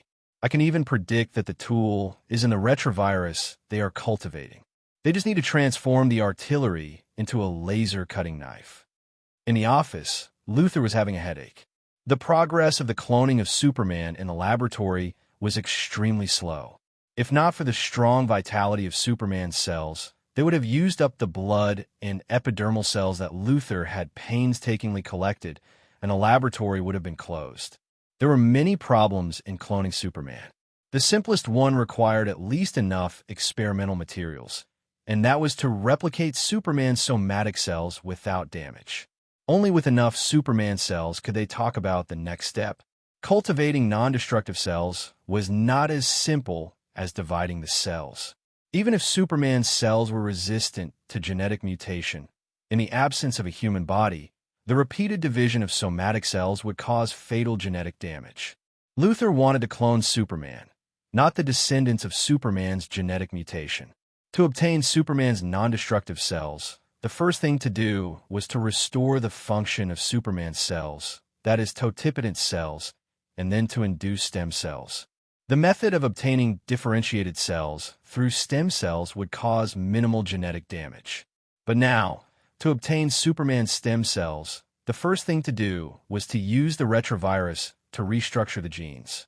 The genetic damage in the process had reached a level of destruction. Without the need for multiple divisions, the cultured cells could not be used. Thinking of the difficulty of the experiment, which could be said to be a process with no progress, Luther had the urge to capture Superman and extract a tube of his spinal cord. It would be best if Superman was a woman. Then he could capture her, extract her eggs, and then extract the mammary gland cell nucleus for cloning. If he could capture Superman, what the hell was there to clone? Superman's somatic cells were all stolen when the alien general came to Earth and fought with Superman. Okay? Chapter 1166. Hey, Bat. Lucius contacted Bruce through a secret communication device. He hid in the bathroom, placed the computer on the toilet, and faced the masked Bruce Wayne. Of course, he was now Batman. Lucius found a way to use a signal that would not be detected. He was wearing pajamas, his hair was messy, and he only contacted Bat when he woke up in the morning. The boy you sent is very unusual. Lucius snitched. I've also made progress on the matter you asked me to investigate. There are many illegal projects in the Lex Corporation's secret laboratory. Although they hide some documents and avoid some research from us, the scientific research is consistent, so I can still see something. Although Luther is carrying out many projects at the same time, there is only one core project in the entire secret laboratory, complete somatic cell cloning. And it's specific cloning. They're replicating a special existence. Of course, their progress is very slow. For what I can see, they're still stuck at the all-purpose cell step. For complete somatic cell cloning, they must first restore the cell's totipotency and return ordinary cells to the state of undifferentiated stem cells. This is also related to the technology of non-destructive replication of specific somatic cells. This is also the reason why I found out that their cloning targets are very specific. Generally speaking, when researching somatic cell cloning, they would choose a universal sample. However, I noticed that their samples are very scarce, and this has greatly delayed their research progress. Lucius, Batman on the other side of the screen spoke. Are you sure this is the biggest secret of the Lex Corporation's laboratory? My judgment is not reliable. Batman, you and Luthor are both people with more thoughts than me. It's too easy for you to hide from me. If Luthor has a secret, I can't guarantee that I'll find it. I can only say that in my professional judgment, this is the biggest project of the Lex Corporation's laboratory. Lucius replied. Batman on the other side was silent. He thought about countless things in an instant. Is Origins real or fake? Is the Prophet and Spider lying to me? Is this project related to Origins? What is Origins? How is it related to the mysterious First Prophet? Is it the First Prophet's weakness? In an instant, Bat reconsidered these questions from countless angles. He said in a hoarse voice, Lucius, I need you to have a deeper understanding of this project. It's best if you can figure out the source of the sample cells. An indescribable awkwardness appeared on Lucius's face. He hesitated. Batty, you know that my strengths are in precision machinery and electronics, and biology is not my forte. Interfering with someone else's project in a direction that I'm not good at.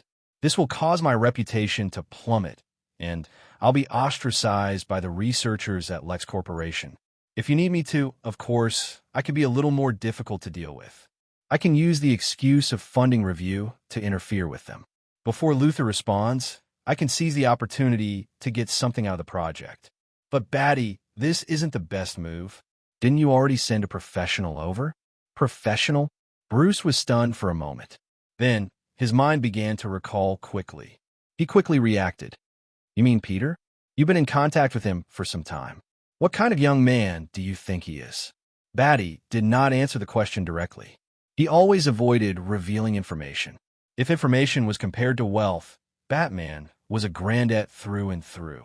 If he used this attitude to run the Wayne family business, he would have acquired the entire Gotham a long time ago. Lucius smiled bitterly. Old friend, you've really made me look bad. Now, in the Lex Corporation's laboratory, I'm just a dispensable character sent by Wayne Enterprises, and he's almost become the god here. His understanding of this place far exceeds mine. He has already entered the core of this project.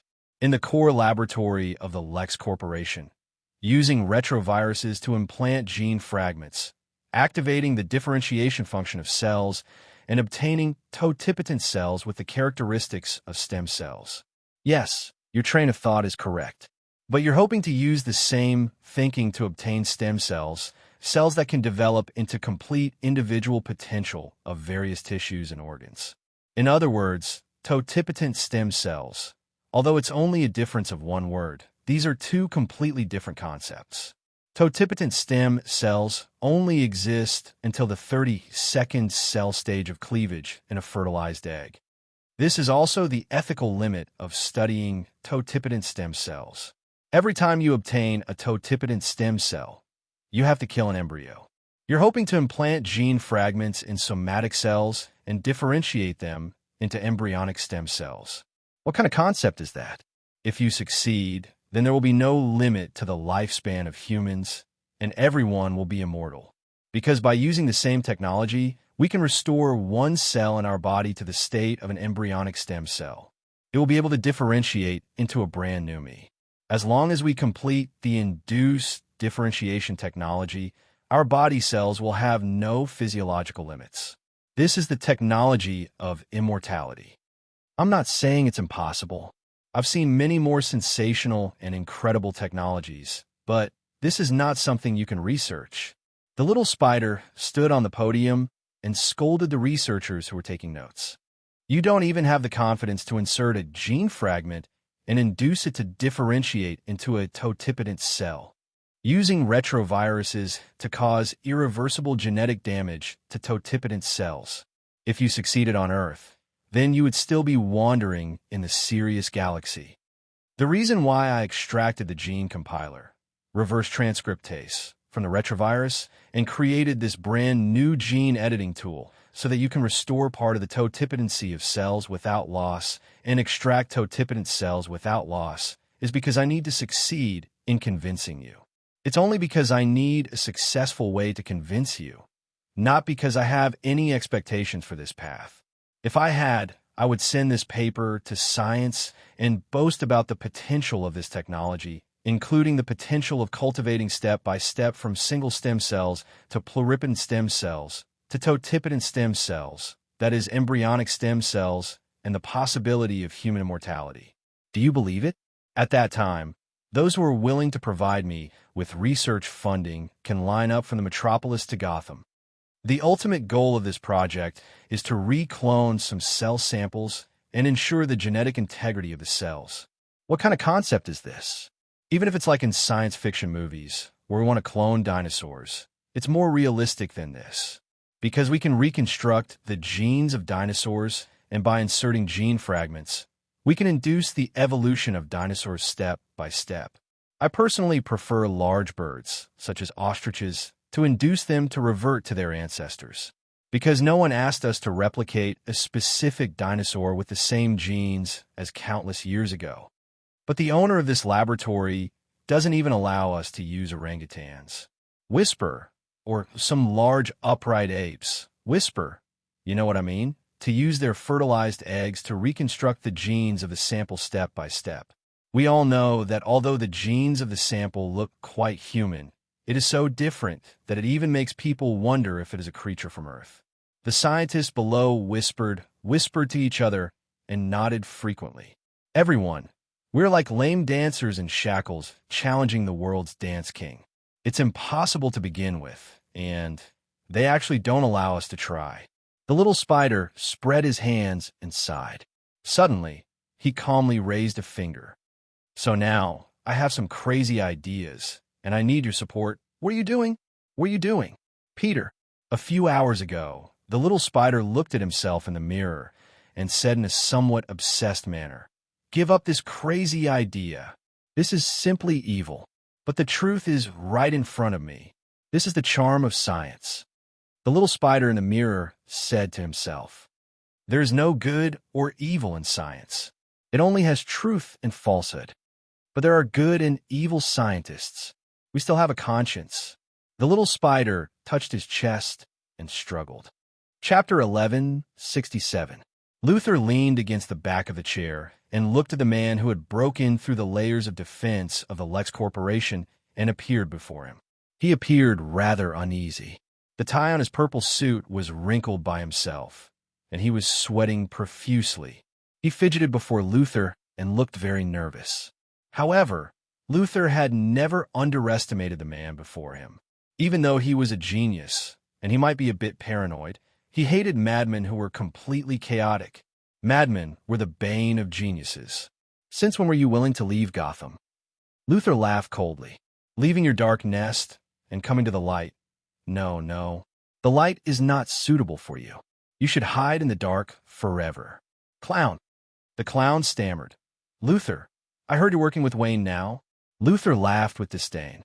"Since when did you care about the uncrowned king of Gotham? Shouldn't you continue playing games with that bat?" "Bruce is bad." Clown laughed. "Why did he come find you?" "I am very interested. As far as I know, Batman is investigating something very interesting. He revealed a secret. That is, our world is under the control of a mysterious organization. 3 clowns called prophets, trying to build a boring world. They think the world will develop according to their wishes, just like a boring story. You know, our wish is for the world to be more exciting and full of surprises." Luther's expression changed slightly. He planned calmly in his mind. "Does Clown know that I am a member of the committee?" Luther started to analyze Clown. Clown appeared before him and mentioned the existence of the committee. This meant that he had started to come into contact with the committee's secrets. However, to prevent people like Clown from causing trouble, the committee avoided Gotham, which was the most troublesome. If Bruce was bad, he should have guessed it. However, his attention was too focused on Superman that he overlooked such an obvious clue. If Bruce was bad, why did he come to discuss the partnership? The third prophet had betrayed them. The third prophet was in Gotham. She wanted to understand the secret behind the world's destruction, and she was one of the committee members. Of course, Luther knew the secret behind the world's destruction, but he could not remember it. To prevent others from stealing their memories, the committee members all gave themselves hints. Only when they reached the headquarters and sat on the committee seat would they become a committee member of that World Security Council. Even Luther himself was surprised as to why he wanted to maintain such an organization, but he was sure that these were his true thoughts. There was no way the third prophet did not know that his memory was sealed. If it was the second prophet, that dangerous guy, he could pry open their brains, but the third prophet could not. So, they came for the origin. There's a little mouse that sneaked into your company. What secret does it want to know? The clown's painted face moved closer to Luther, and the pungent smell of inferior paint filled his nostrils.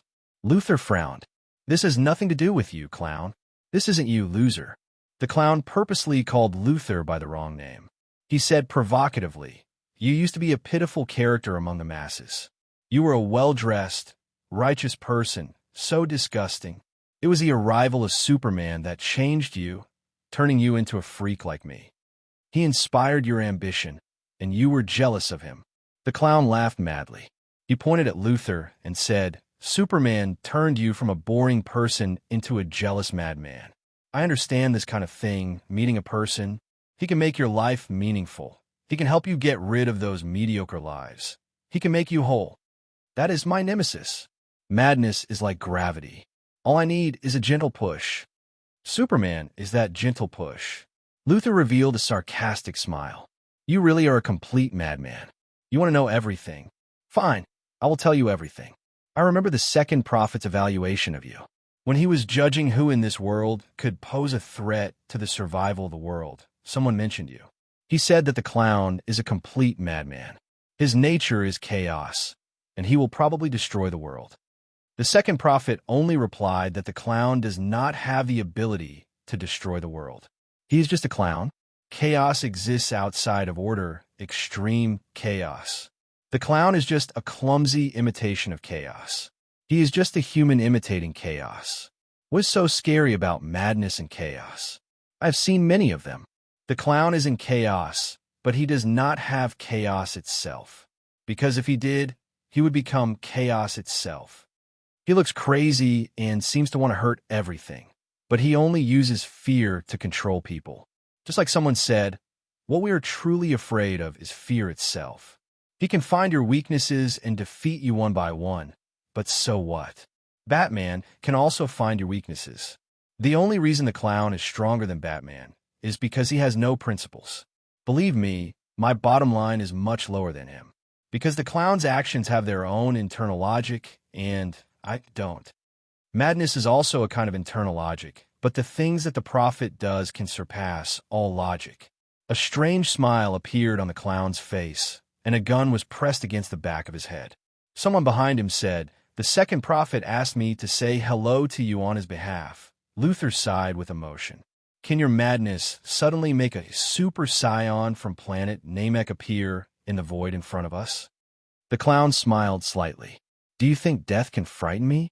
Death can turn you into nothing. The person behind him suddenly put down the gun and sat down next to him.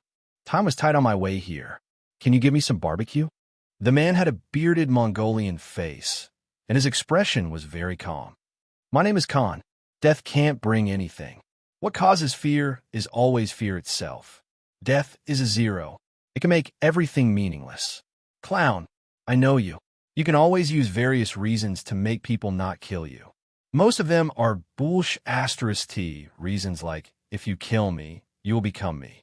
It sounds like a mimetic virus, but in fact, the death of any person has no meaning. People are afraid because the things that death changes only exist in their minds. Khan said calmly, "Why doesn't the second prophet care about you? You may not know what planet Namek scions are, and I don't know either." This example is used to illustrate a concept. The probability of this happening is 2 to the power of 190 million. If Kakarot suddenly appears in front of you and beats you up, you can call it an infinite non-probability event. The second prophet's ability is to wait for everything to happen. including infinite non-probability events. The clown sitting on the chair suddenly disappeared. The clown who came to chat with Luther suddenly disappeared. It is also an infinite non-probability event, incomprehensible, unrelated to any law of causality, an accidental event, or a miracle. Khan said calmly. The third prophet greatly underestimated the second prophet's power. The second prophet can make her disappear with just a thought. He can create miracles. So, Luther, this is the reason why you are afraid of him. You can understand chaos, but you can't understand miracles or infinite non-probability events. Luther smiled and said, Yes, clowns are difficult to deal with, but I have to admit that the prophet is the most incomprehensible thing I have ever seen. The second prophet can make anything impossible happen, but the first prophet is truly omniscient and omnipotent. The second prophet said that the first prophet is the collection of all known and unknown, and only he can make the second prophet's infinite non-probability events ineffective. But the first prophet has a fatal weakness, stemming from his great feat of saving the world last time. Luther said, So the third prophet found me and wanted to know the secret of saving the world last time for me. She can't know this secret. Khan said, This is the biggest reason for the existence of the organization. We will keep this secret together because once the secret is leaked, the end of the world will come again. Because God is dead. Luther looked up and said. Khan also nodded and said, Yes, God is dead. After Khan left, Luther looked at the void in front of him deeply. He did not speak, but he sighed deeply in his heart. Why am I so loyal to the organization? Luther shouldn't have something like loyalty, but the organization has something like the three-prophet system. This is where the balance of the world lies. If we lose a prophet, the entire world will fall into the most complete despair. Just like that monster, the second prophet. Without the first prophet, the world will be his plaything. So, I must save the first prophet. I, Luther, have decided to become a hero in order to save the world. Headquarters of the World Security Council. Chenong looked down at the headquarters with his hands behind his back. The crowd was bustling like ants. He had just created an infinite non-probability event, causing the particles that made up the clown to suddenly move in different directions and disintegrate his existence. Everyone knew that the movement of molecules was chaotic and disorderly. If there was a moment when all the molecules in a lake suddenly moved in different directions, then the lake would explode. The possibility of this was extremely small, but it existed. Therefore, the atoms and molecules that made up the clown would suddenly undergo an infinite, almost impossible movement. It suddenly appeared. This was an infinite non-probability event. Such a future was decided by Chenong, and it was destined that the clown would suddenly explode. The second prophet Chun Ang's true ability was to make any probability of a miracle happen. Among them, the most incredible, beyond normal probability was called an infinite non-probability event. The third prophet only knew that Chun Ang could choose and even decide the occurrence of a certain event, but she did not know to what extent his ability could reach. But even so, the second prophet was still not invincible, because the first prophet's known ability was omnipotence. He could do anything known to humans, including stopping the second prophet from deciding the future. The third prophet could predict the future. The second prophet decided the future, and the first prophet created the future. Luther sat in the office and thought, why do these three with such a huge difference in ability have the same rights? Compared to the terrifying second prophet and first prophet, the third prophet is a completely harmless little girl. Why? Why do the two prophets give the third prophet the same rights? The third prophet cannot restrain the two prophets at all. Her existence is not what we call mutual checks and balances. The future that the third prophet sees is completely included in the perception of the other two prophets. Why would the first prophet say, there is no essential difference between all the prophet's abilities, but the understanding is different? The little spider trembled with fear as he carried out an experiment that in his eyes touched upon human ethics and bordered on evil. He wanted to use a retrovirus to insert the target's gene fragment into a genetically similar zygote sample. Using the same technology that his father modified for him, he wanted to create a retrovirus based on the sample's gene. But it was different from a stimulation source that the little spider felt to activate the inserted gene fragment, the genetically modified spider. The sample's vitality was very strong and very stubborn. Wanting to modify and recombine the gene not only cost the little spider a lot of energy, but the little spider also accidentally discovered that the sample's cell had a special reaction to sunlight. Under sunlight, it was countless times stronger. Therefore, the little spider had to strip off part of the sample's gene. Using the difference between the sample's state of being exposed to sunlight and that of being isolated from sunlight, the little spider grafted the sample's gene, which was close to human genes, into a human zygote. Then, the corresponding stimulation source was launched into the sun.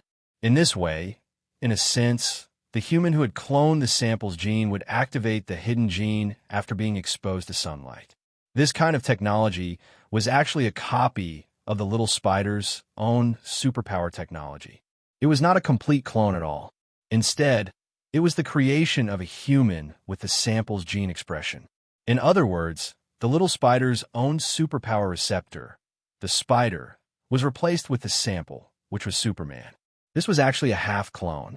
Even so, the little spider, who felt that he had violated scientific ethics, still felt deeply guilty. Compared to his father, Richard Parker, who used his own child as an experiment, and compared to his scientific mentor, Chenong, who was crazy, Peter Parker, who began to struggle over such a small matter, was simply the Virgin Mary among scientists. He did not deserve to be the villain of an evil scientist. Chapter 1168. The experiment had reached a critical moment. Little Spider hurriedly put on his white coat and went to the laboratory. The experiment sample embryo had been modified, but to activate and awaken it required an extremely powerful energy source. Little Spider could only use the sun as the energy source. This way, the clone product would need to be exposed to solar radiation for 18 years to awaken the gene in its body. Mobile phonum. Vot W. Calm Little Spider had already decided that this period of time would be perfect for the embryo to develop and grow. The embryo, with the sample gene, would grow like a normal person. When it reached adulthood, it would activate the gene fragment inserted by the retrovirus and gain the ability of the sample. This period of time would be perfect for the personality development of the test subject. Although in a moment of impulse, the little spider created this experimental subject that violated human ethics. As its creator, he still hoped that the embryo could grow like a normal human, obtain the chance to perfect its personality, and become an independent individual instead of an experimental subject. When he arrived at the laboratory, he saw a young man with a shaved head staring at the developing embryo in the artificial womb. The little spider came to a sudden realization. This was probably the controller of the Lex Corporation, Lex Luthor. A few researchers accompanied him. He looked at the embryo in the artificial womb in a daze. How's the development of the anomaly? Luthor looked at the embryo with a hint of disgust. The project to clone Superman was named Bizarro, which meant weird, monster. In Luthor's eyes, Superman was such a weird thing, an alien monster, a god that should not exist in the world. Therefore, this Superman, who was half-cloned by the little spider, was also named Bizarro. Hey, Little Spider heard the name and came up to him with dissatisfaction. What did you call him? He's our child. Dr. Peter. Luthor finally noticed him. He turned around and smiled. Dr. Peter, Lex Corporation thanks you for your contribution to the project. You're a visiting scholar of Wayne Corporation, right? I'm sorry to let you see the incompetent side of Lex Corporation. There are too many useless people here. Luthor glanced around the laboratory, causing the researchers inside to lower their heads in guilt. Thank you for your support for our project. Luthor emphasized the words, our project. What happens next is none of your business. Bizarro will be taken over by a new group of laboratories because the following topics have nothing to do with biology or cloning. I've read your experiment report. This monster needs a lot of light radiation to grow, right? I will set up a radiation research team to specifically cultivate it. At the same time, someone else will be responsible for controlling it. When the little spider heard Luther's cold and heartless reply, it felt like its scalp was going to explode. "He's a human, not a test subject," the little spider retorted loudly. "We created him, but we have no right to deprive him of his human rights. This is the ethics of cloning. A clone is still a human. What's more, he is only a half-clone. He is a test tube baby. The doctor who created the test tube baby has no right to control his body. Because of my natural rights," the little spider said fearlessly, staring into Luther's eyes. "Dr. Peter," Luther said unhurriedly, "although you created him, he is the property of Lex Corporation. So, I'm afraid I'll have to ask you to calm down outside." Luther gestured for his subordinates to chase Peter out. He turned to the blue-shirt, skinny, and tall researcher beside him and said, "Dr. Reed, no one can compare to you in the study of high-energy radiation from cosmic storms. According to the original experimental plan, the test subject needs to be stimulated by light radiation during the normal growth process. Can you use higher energy radiation to speed up this process? The end product created by cloning is a normal embryo. This does not meet the requirements of our biological engineering, so we need to conduct modulation to speed up its growth. They are a commodity, an industrial product. I want them to be in the state of a finished product when they come off the production line. I don't need to wait for them to grow like breeding." Peter looked back at Luther as he resisted the security guards. When he saw the person Luther was questioning, his eyes suddenly lit up and he shouted, "Dr. Reed, Mr. Fantastic."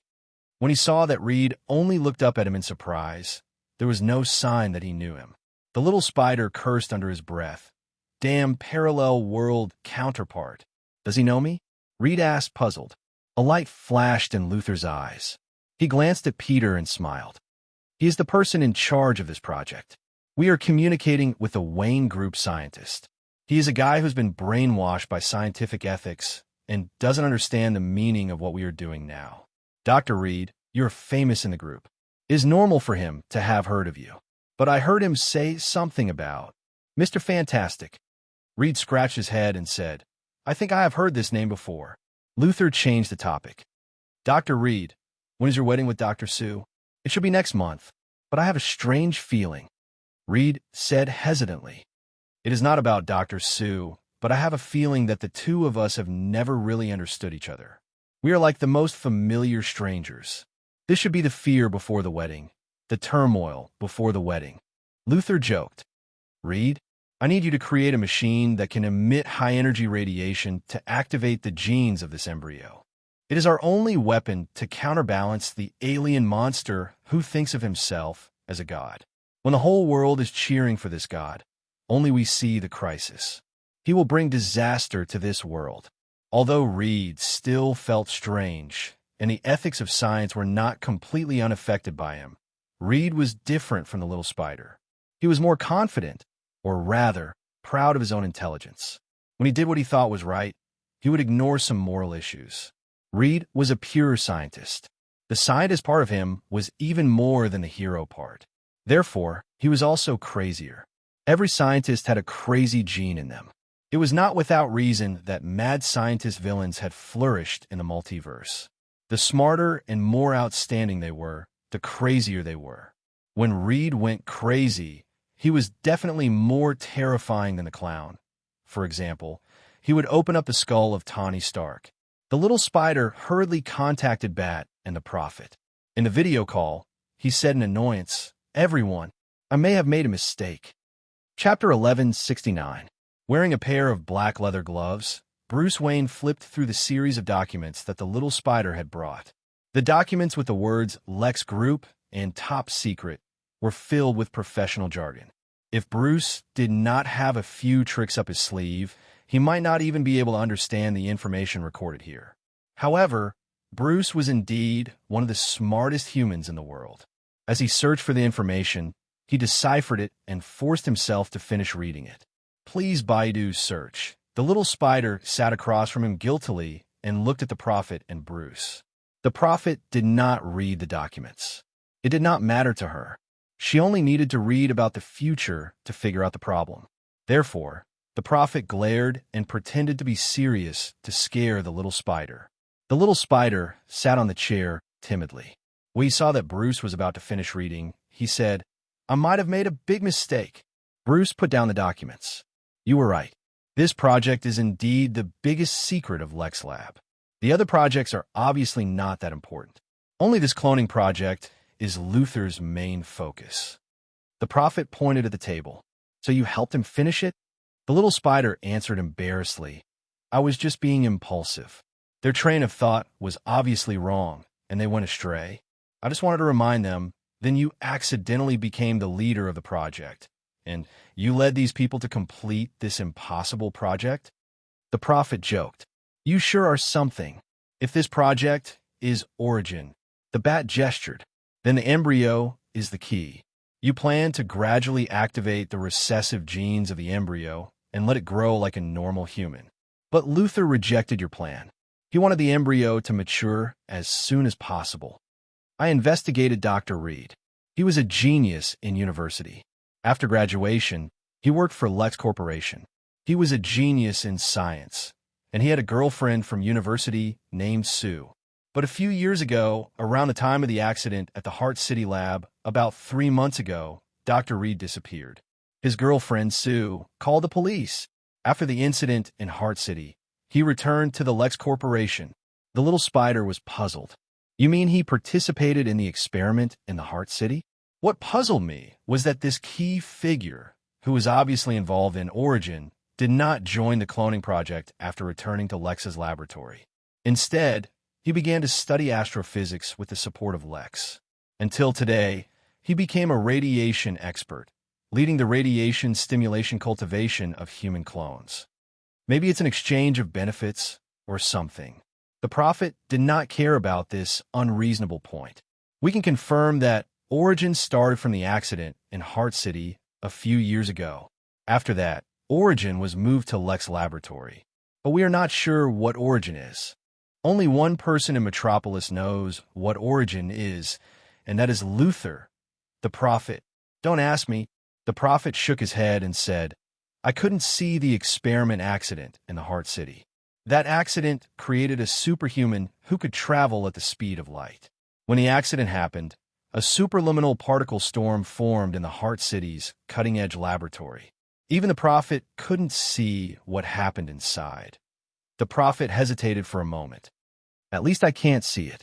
The second prophet shouldn't be able to either. Forget it. He's a person who hides too much. Maybe he can see through everything. The first prophet, everyone says he is omnipotent, so he should know what happened there. In short, I can't even see the running figure of the guy who calls himself the Flash, let alone the experiment accident that caused his superpower. I can only confirm that the experiment was not the particle collision experiment that they claimed. When will they start the radiation experiment?" Bruce asked Peter. The little spider calculated for a moment. "If he is the Dr. Reed, I know it will be very fast. In about 3 days, I've already found out that Lex Corporation is modifying a gamma-ray detector. Dr. Reed is an expert in cosmic rays. In terms of gamma-ray, only Dr. Bruce. I'm not talking about you, Bertman. I'm talking about the other Bruce. Dr. Bruce Banner. Only he can match him. If Dr. Banner was here, he should be able to see more things. I can only calculate that with Luther's current ability to assemble the instruments, it will take them at least 3 days to build a laboratory that meets the standards. We must stop Zoro's experiment." Bruce said nothing more. Chapter 1170. Thanks to the prophet's prophecy and little spiders spying with the eye of Agamotto, they finally confirmed that the next step of the experiment on the cloned embryo would be carried out in the Lex Corporation's laboratory. Batman came up with a plan to ambush the experiment and obtain more information on Origins. Bruce had already decided that this time, he would capture Luther and interrogate him to find out what Origins really was. Little Spider disguised himself as Dr. Parker and snuck into the laboratory. The prophet was ready to back him up at any time. As for Batman, he had his own ways to sneak in. Because of what happened the day before yesterday, Little Spider was no longer allowed to approach the laboratory where Bizarro's strong radiation experiments were being conducted. But this was not a problem for him. He easily stole an identity card that gave him access to the radiation laboratory. Through the simple AI in the Crimson Mech's hand armor, Little Spider gained control of the electronic access to the laboratory. After taking over the security check, and with Spider's sensing ability, only Batman could compete with him when it came to infiltrating a place to complete a mission. Little Spider wore a white lab coat and very naturally weaved through the crowd of researchers. When he reached a position close to the radiation laboratory, he turned right and snuck into the toilet. He took out the spider suit from his backpack and put it on in a fluster. At the same time, he used the device on the suit to call Batman. "I'm close to the radiation laboratory. They're adjusting the equipment. The experiment will start in about an hour. Where are you?" Batman was lying in the ventilation duct. Through his bat equipment, he had already shielded the ventilation duct sensors. But with his huge build and his heavy equipment, squeezing into a small ventilation duct, of course, he did not look good. You could say that he was very pathetic. But what made Bat so awesome was that no matter how pathetic he was, as long as he spoke with that husky, magnetic voice of his, everyone would imagine him to be very awesome and at ease.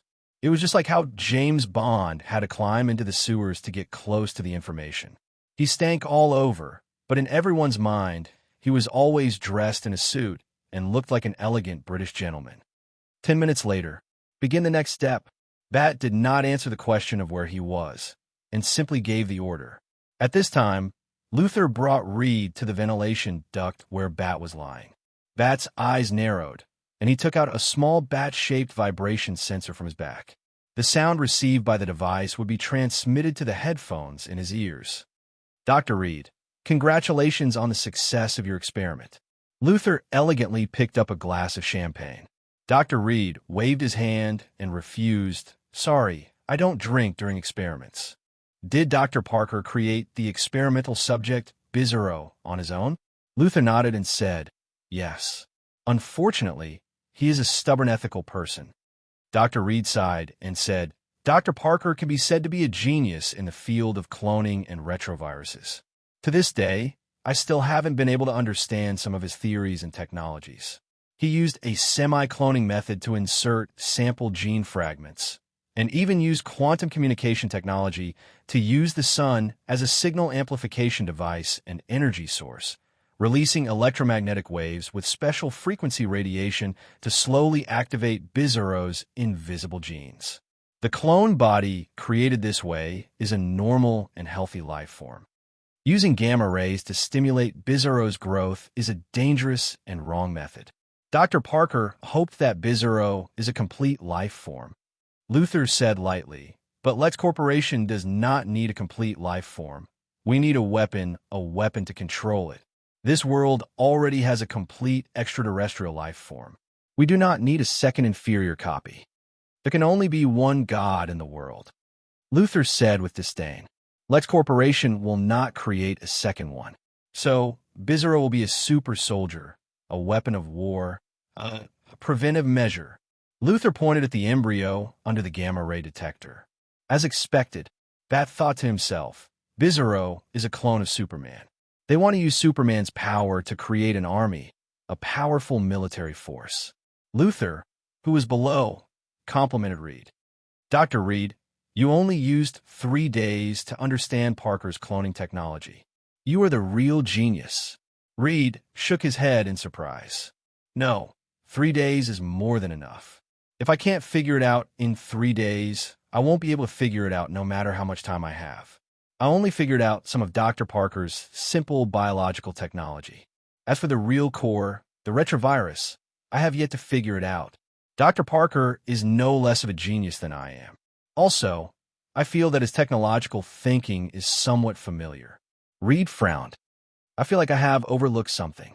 The spider was already wearing a tight-fitting combat suit, but he was still wearing a white lab coat. He took off the hood, just like a normal Dr. Parker. But when the time came, he took off the hood, and with a tug of the white lab coat, he became the most wanted criminal by the committee, Spider-Man. After coming out of the toilet, the little spider casually greeted the passing researchers. "Dr. Parker." The passing researchers looked away guiltily, not daring to look into the little spider's eyes. They already knew that Peter had a falling out with his boss, Luther, because of the project. They also knew that Luther had taken back Dr. Parker's access to the laboratory to prevent Dr. Parker from sabotaging the project. But under their shocked gazes, the little spider came to the security gate and swiped the electronic lock. With a beep, a green light appeared, and the little spider naturally walked into the electronic gate that led to the radiation laboratory. The researcher who saw all of this opened his mouth wide. He looked left and right, pretended not to see anything, and quickly walked away. The little spider didn't even try to hide his intention to sabotage the experiment. He wanted to let Luther know the anger of a researcher who had his project stolen. Last time, because his project was stolen, his father, Richard Parker, did not hesitate to destroy all of Oscorp's research materials on retrovirus. This caused the family of the boss, who had a related genetic disease, to explode. Today the little spider, will make you, the F***king boss who interfered with my project, fly into the sky. Walking into the passage, the little spider put on his mask. He patted it down, and the spider suit automatically expelled all the air. The loose mask instantly stuck to the little spider's head. The little spider walked out of the dark and narrow passage and came to the radiation laboratory. He saw the F***king boss, Luther, standing outside the glass door of the laboratory. The little spider raised his hand and gave him 2 middle fingers. You congenital baldness. You don't know anything, you idiot who interferes. Let go of my project. The little spider raised his hand and gave 2 spider webs to the bodyguards who were about to pull out their guns, telling them to hang themselves on the spot. He walked in front of the bald Luther. Do you think you're a scientific genius with a superhuman IQ? Do you think you can dominate the academic and business world just because you're flattered? Who do you think you are? How dare you touch my project? As the boss, you just need to pay the money honestly. Who gave you the guts to criticize my project? Today, I'll let you know the anger of a scientist. Nonsense. Today, on behalf of Dr. Lizard, Dr. Octopus, Dr. Adrian, and Dr. Doom, I'll get justice. The little spider felt like he was suddenly possessed by the souls of many scientists who had failed in life because of the careless criticism of the capitalists. Dr. Kurt, who wanted to research genetic research to cure severed limbs because of his disability, was about to succeed when the capitalists of Oscorp shut down his research team and kicked him out. In the end, he had no choice but to use an imperfect drug and become Dr. Lizard. Dr. Otto, a nuclear physicist who researched artificial suns and nuclear fusion, was forced by the capitalists to start an imperfect experiment, which caused a big bang and lost his wife and career. He could only fuse 4 steel tentacles and become Dr. Octopus. Dr. Adrian, an electronics engineer who had always dreamed of flying, did countless experiments to create a set of wings that could fly freely like a bird. However, Adrian, who lacked research funds, was cheated by a capitalist and went to prison. In prison, he painfully completed his dream and turned into a vulture that took revenge on the world. He used to be Dr. Reed's boss. As a rising star in the capital market, he provided Reed with research opportunities and led a big project that flew out of Earth. However, because of Reed's miscalculation, he lost everything and became a loser. His fiancée even ran away with Reed, who had caused him such a tragedy. He vowed to take revenge, but just as he was about to succeed, the apocalypse took away everything he had, his body and his name. The tragic villain Dr. Doom, who had never appeared again. At this moment, the little spider was not alone. He was possessed by the souls of many scientists he had defeated. The little spider could proudly claim that he was not the strongest hero among the Avengers, but he was definitely the hero with the highest average education among the enemy villains. He was the natural enemy of many failed scientists. Feel the anger of the scientists, the big capitalist who thought he was a scientist. Luther. Chapter 1171. Do you think fear can defeat me? Luther laughed uncontrollably. He lowered his head to wipe away the saliva at the corner of his mouth and sneered. Fear will only defeat people like you, Batty. Fear will never defeat a truly strong person, a Superman. You're just a mortal after all, Luther said casually. And my goal is Superman. Luther looked into Batty's eyes and said in a low voice, "The Joker came to me before. He always thought that only a lunatic would dress up like a bat and parade around the city, and he just had a sense of humor.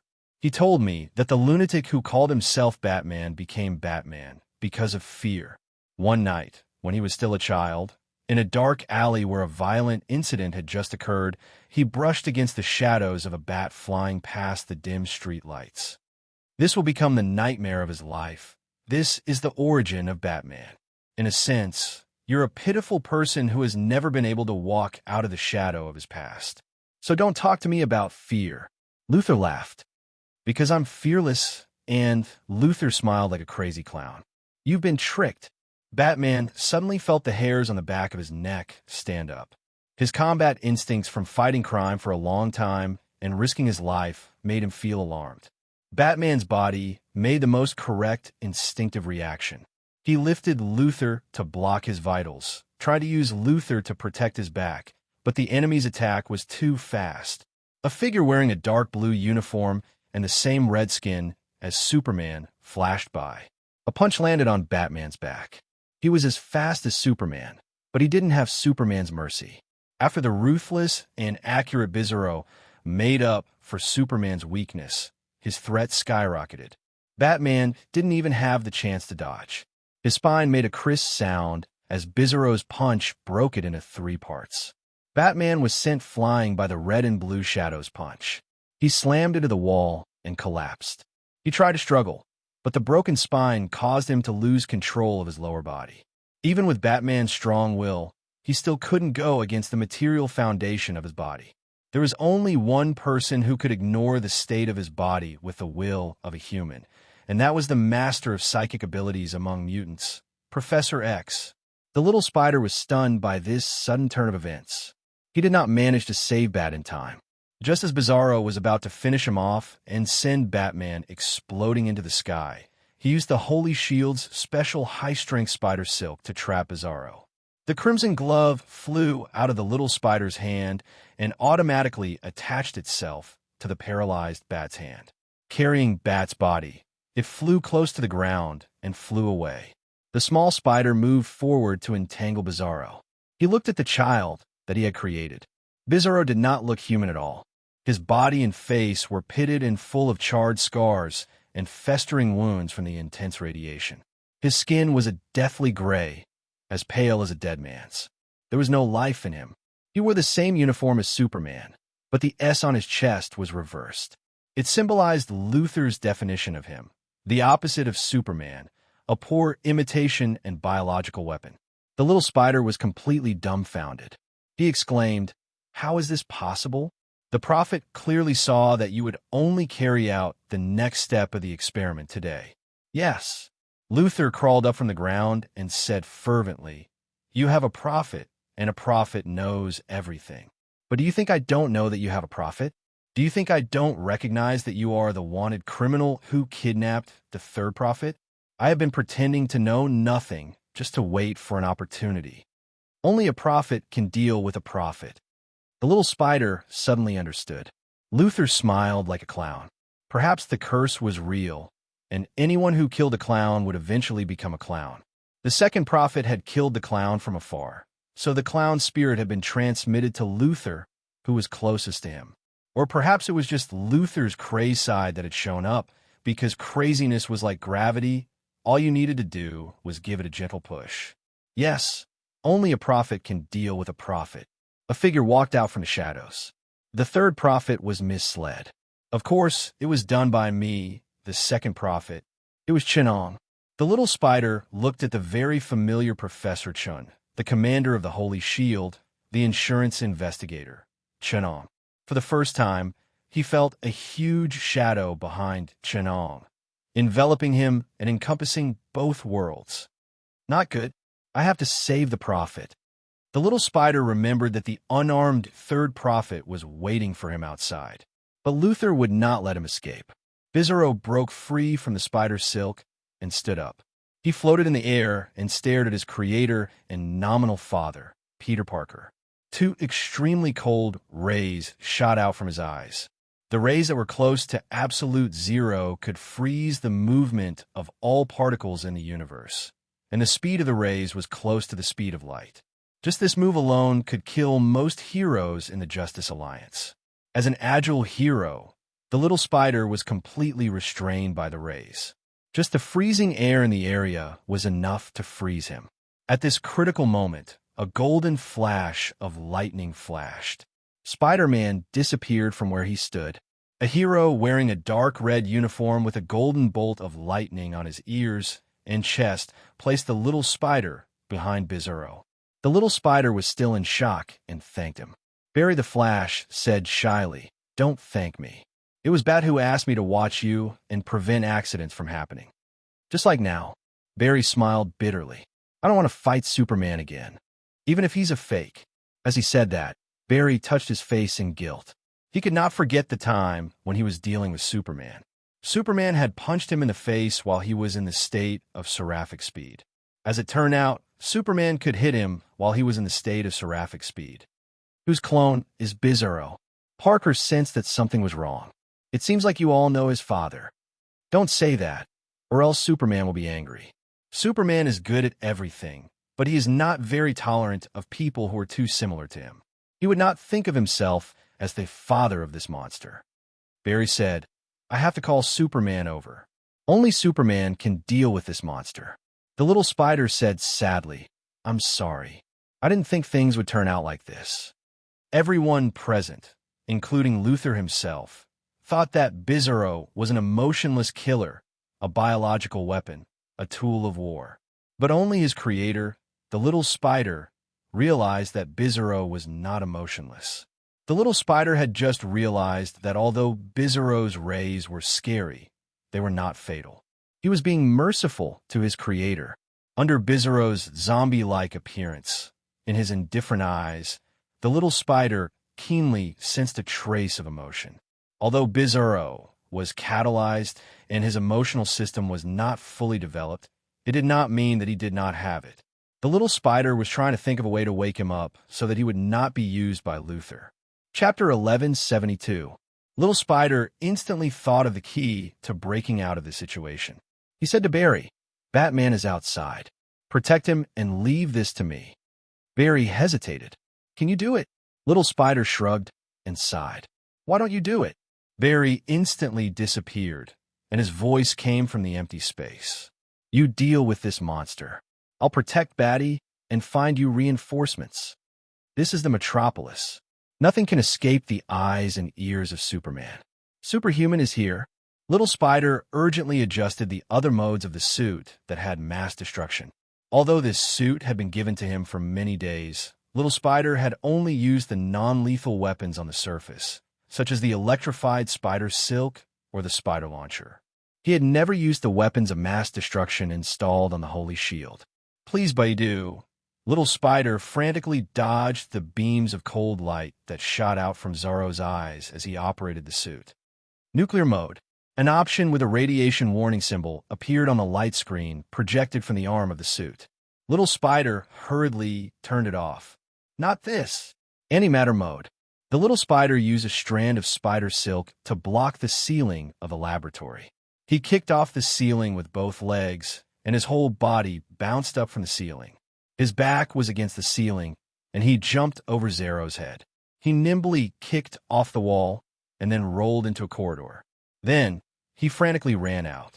Zorro's breath of flames brushed past his back, and the air in the entire laboratory was quickly burned away.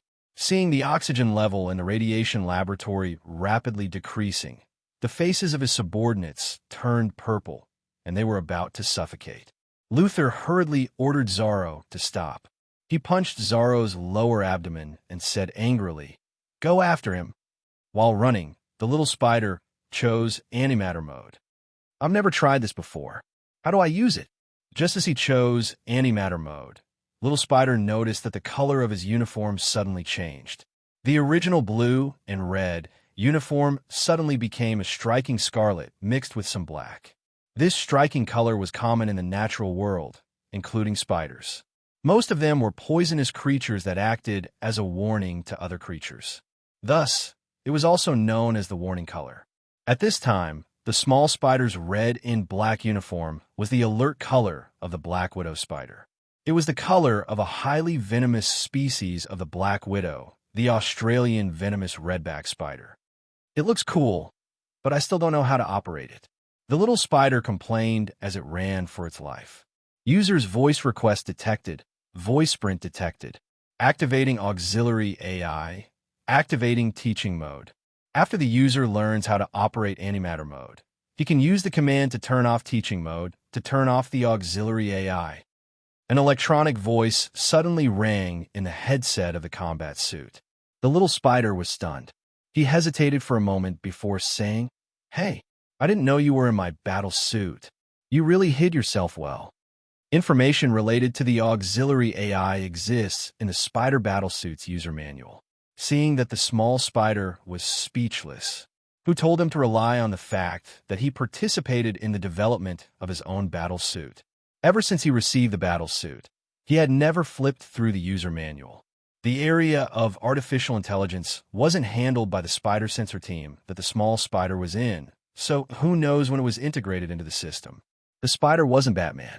Why would Stark, a skeptic and conspiracy theorist, check his suit thoroughly for no reason at all?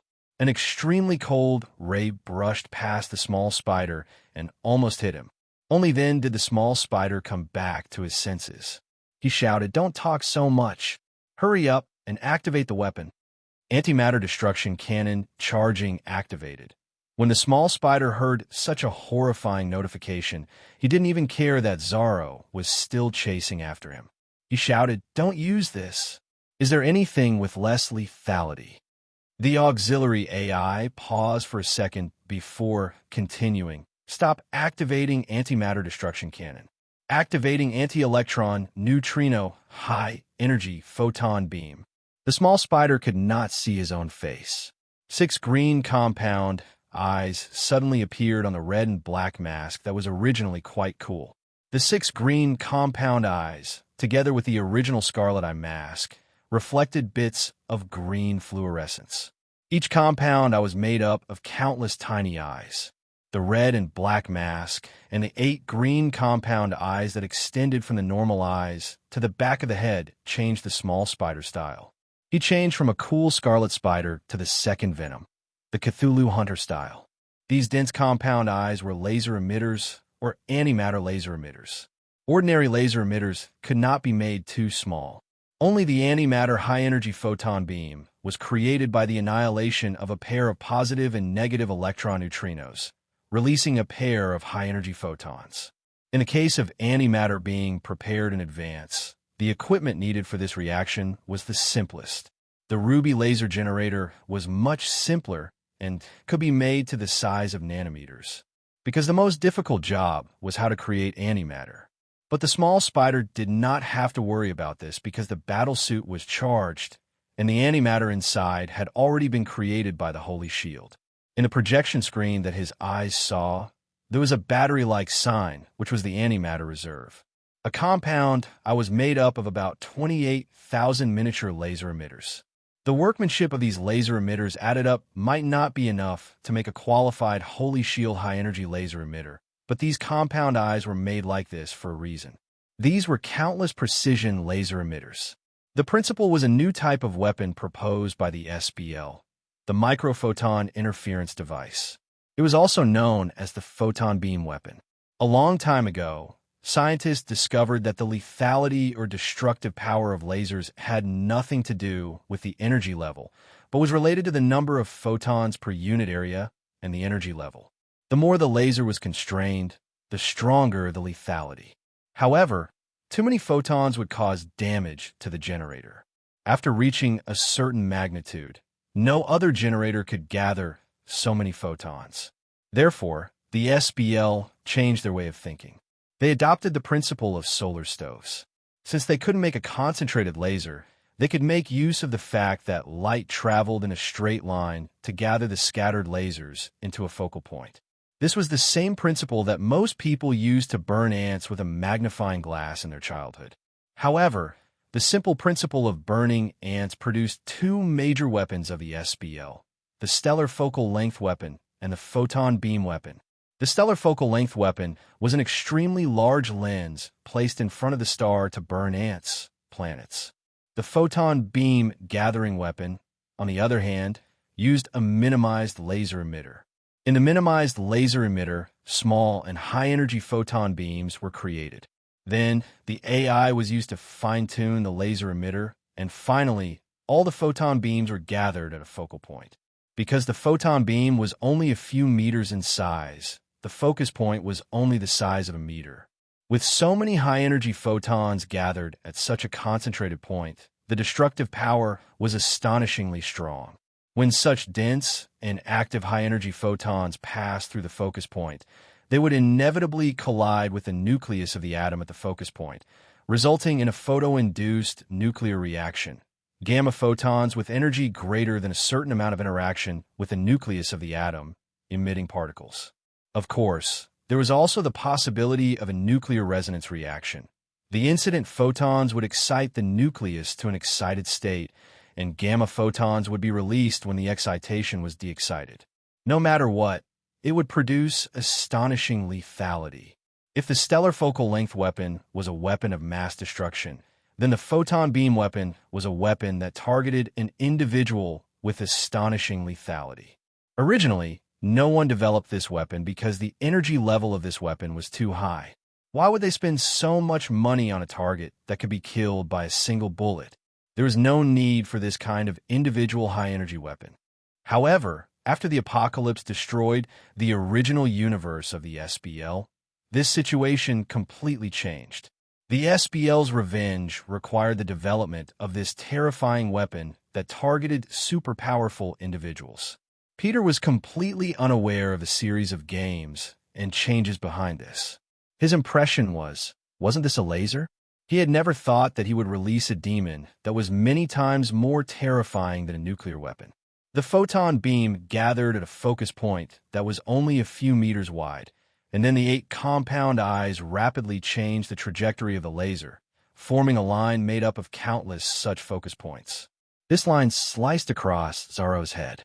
A photon beam slashed across Zorro's head.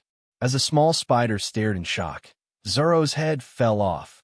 If he was a Superman, he would really be dead. Fortunately, Zorro was a biological weapon, and Luther didn't have to think about him at all. Without a head, the thinking organ was dead. If he were to clone another one, would he still be himself? This was a profound question that involved self-identity. Zorro was a biological weapon that had transformed into a zombie. What was there to be afraid of without a head? Just grow another one. The flesh on his severed neck wriggled, and a brand new, baby-sized, soft head grew out from the flesh. It quickly matured, and very soon, there was no difference from before. The support AI said in the small spider's ear, after analysis, this life form's activity is relatively strong.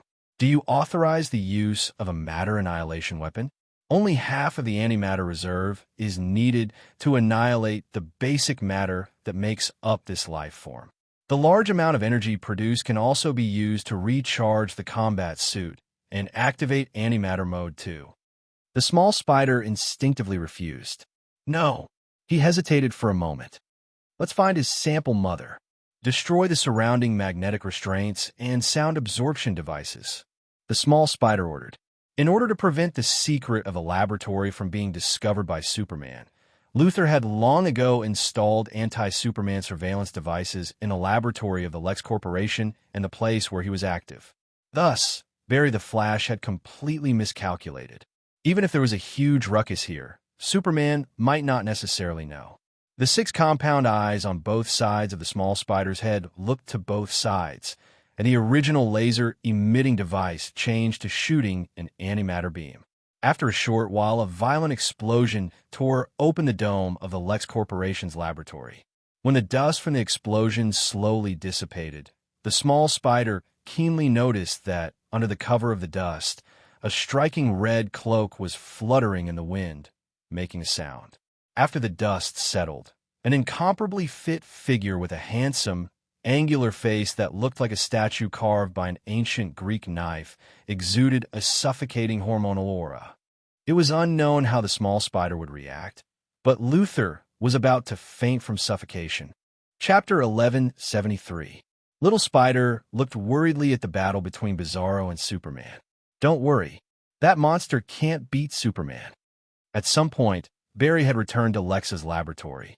He carried Batman in his arms like a princess, but his eyes were fixed in Superman's direction. Barry couldn't carry Batman anymore. He put Bruce down carefully and said in a low voice, "Batman hurt his spine. I need to inform Alfred." "Maybe not." Little Spider stretched out his hand, and Batman's crimson glove fell off and flew into his hand. Looking at the mechanical glove covering his right hand, the small spider spread his 5 fingers and placed them on his chest. On the chest area of his scarlet battlesuit, the Black Widow crimsonback venomous spider pattern glowed with green light. The spider symbol opened, revealing an eyeball-shaped necklace that glowed with green light. 5 tiny green lasers shot out from the crimson suit's fingertips, shining on the surface of the Eye of Agamber. Scattered runes began to appear on the surface of the artifact. Soon, the runes formed a magic circle made of several circles and arcs. Little Spider's hand, which was holding the crimson glove, twisted slightly, and the magic circle began to spin. The Eye of Agamber opened. Inside, the mysterious gem of time was revealed. "What is this?" Barry looked at the mysterious gem of time and asked in a low voice, holding his breath. "This is the Eye of Agamber, an artifact passed down from generation to generation by Kamartaj sorcerers. It is the artifact passed down by the Sorcerer Supreme. When the last Sorcerer Supreme was exiled from time, he handed it to me personally." Little Spider didn't even dare to breathe loudly. He carefully held the Eye of Agamber. Batman looked at the gem that he was very afraid of, but he didn't know what he was thinking. Little Spider aimed the magic circle around the gem of time at Bat's wound. Bat twisted a little. His instincts told him that he was worried, but there was no better way. If he had a choice, he would rather use the pool of Lazarus of the League of Assassins. After all, the daughter of the Master Assassin was his mistress. The little spider slowly rotated the array, and a miracle happened in front of the 3 of them. Batman's spine was hideous and terrifying. There were shattered bones and yellow nerves everywhere. The wound that almost split the entire spine into 3 parts had undergone a dazzling magical change. First, the blood that Barry had lost while running around with Batman flew back into the wound, turning into fresh blood that flowed back into the blood vessels. Then, the soil on the wound kept separating, and the wound was getting fresher. Finally, it returned to the moment when it was first created by Bizarro. Following that, the gaping wounds began to heal, the broken blood vessels began to reconnect, and the torn muscles returned to their original state. Very soon, time flowed back to before it was injured. Although there were still a few old scars on it, there were old wounds, just as the wounds showed. The little spider still couldn't control the time gem accurately. He realized that Batman was ready to stop after he healed. But when he stopped, there was a visible bruise on Batman's back. "This is the injury I got when I fought the Joker," Batman suddenly said.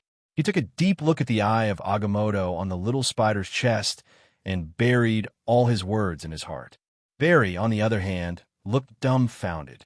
He pointed at the Eye of Agamotto on the little spider's chest and said, This is a miracle.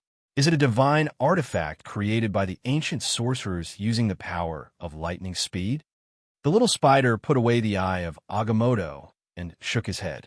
"No, it's a divine artifact from our universe, one of the 6 Infinity Stones." 6 Infinity Stones? Barry asked curiously.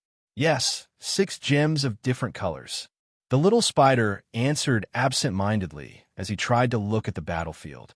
Barry took one last look at the green time gem and smiled. Hal will definitely be interested in him. 6 Infinity Stones. Is this the parallel body of the Ring of Light Army in the parallel world? The power of the spectrum has different manifestations in different parallel worlds. I'm really curious what your world is like. There's no difference.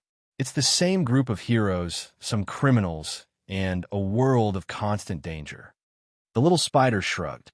His attention was focused on the battlefield next door. Barry saw his worry and comforted him with a smile. "Don't worry, Superman will solve everything." Bizarro is just a clone of Superman, and he's only been born not long ago. He can't be Superman's match. Superman won't hold back against his clone, Barry said. He hates this kind of monster that blasphemes life. Once Superman doesn't hold back, the problem will usually be solved quickly. That's what I'm worried about. The little spider sighed. I created Bizarro, and I think he has the right to live. He's just being used. And the little spider said with a guilty look, Bizarro is not just a clone of Superman. The situation is not as optimistic as you think.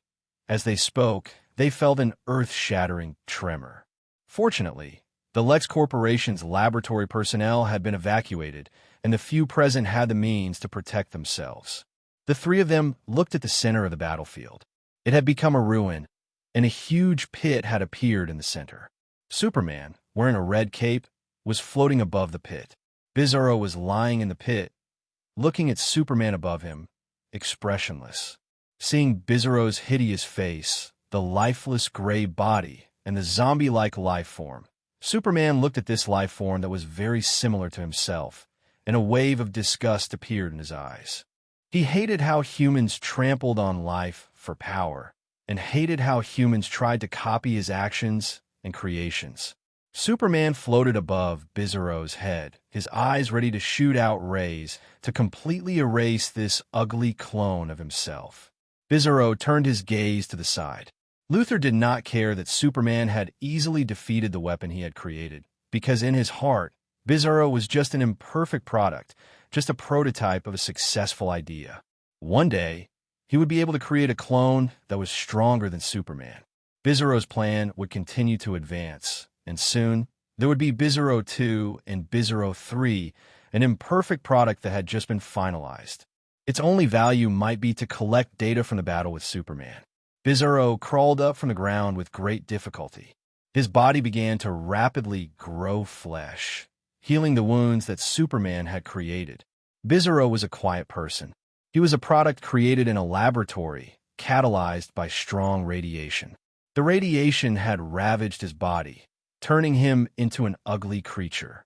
He was a cursed life form.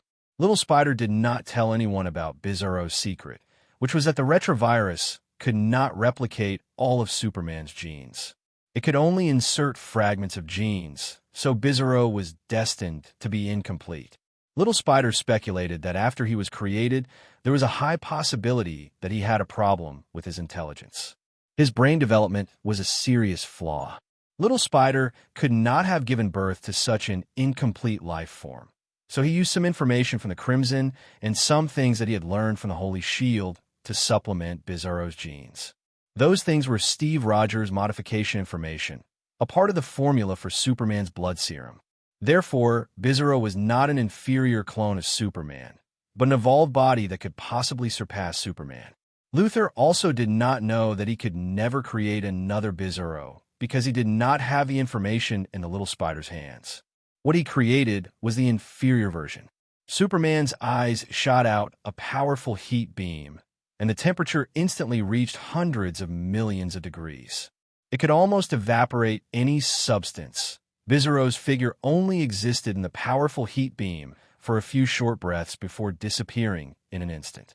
The few people present who could look directly at the laser only saw a black shadow exist in the flames for a moment, and then it evaporated. Little Spider was very upset.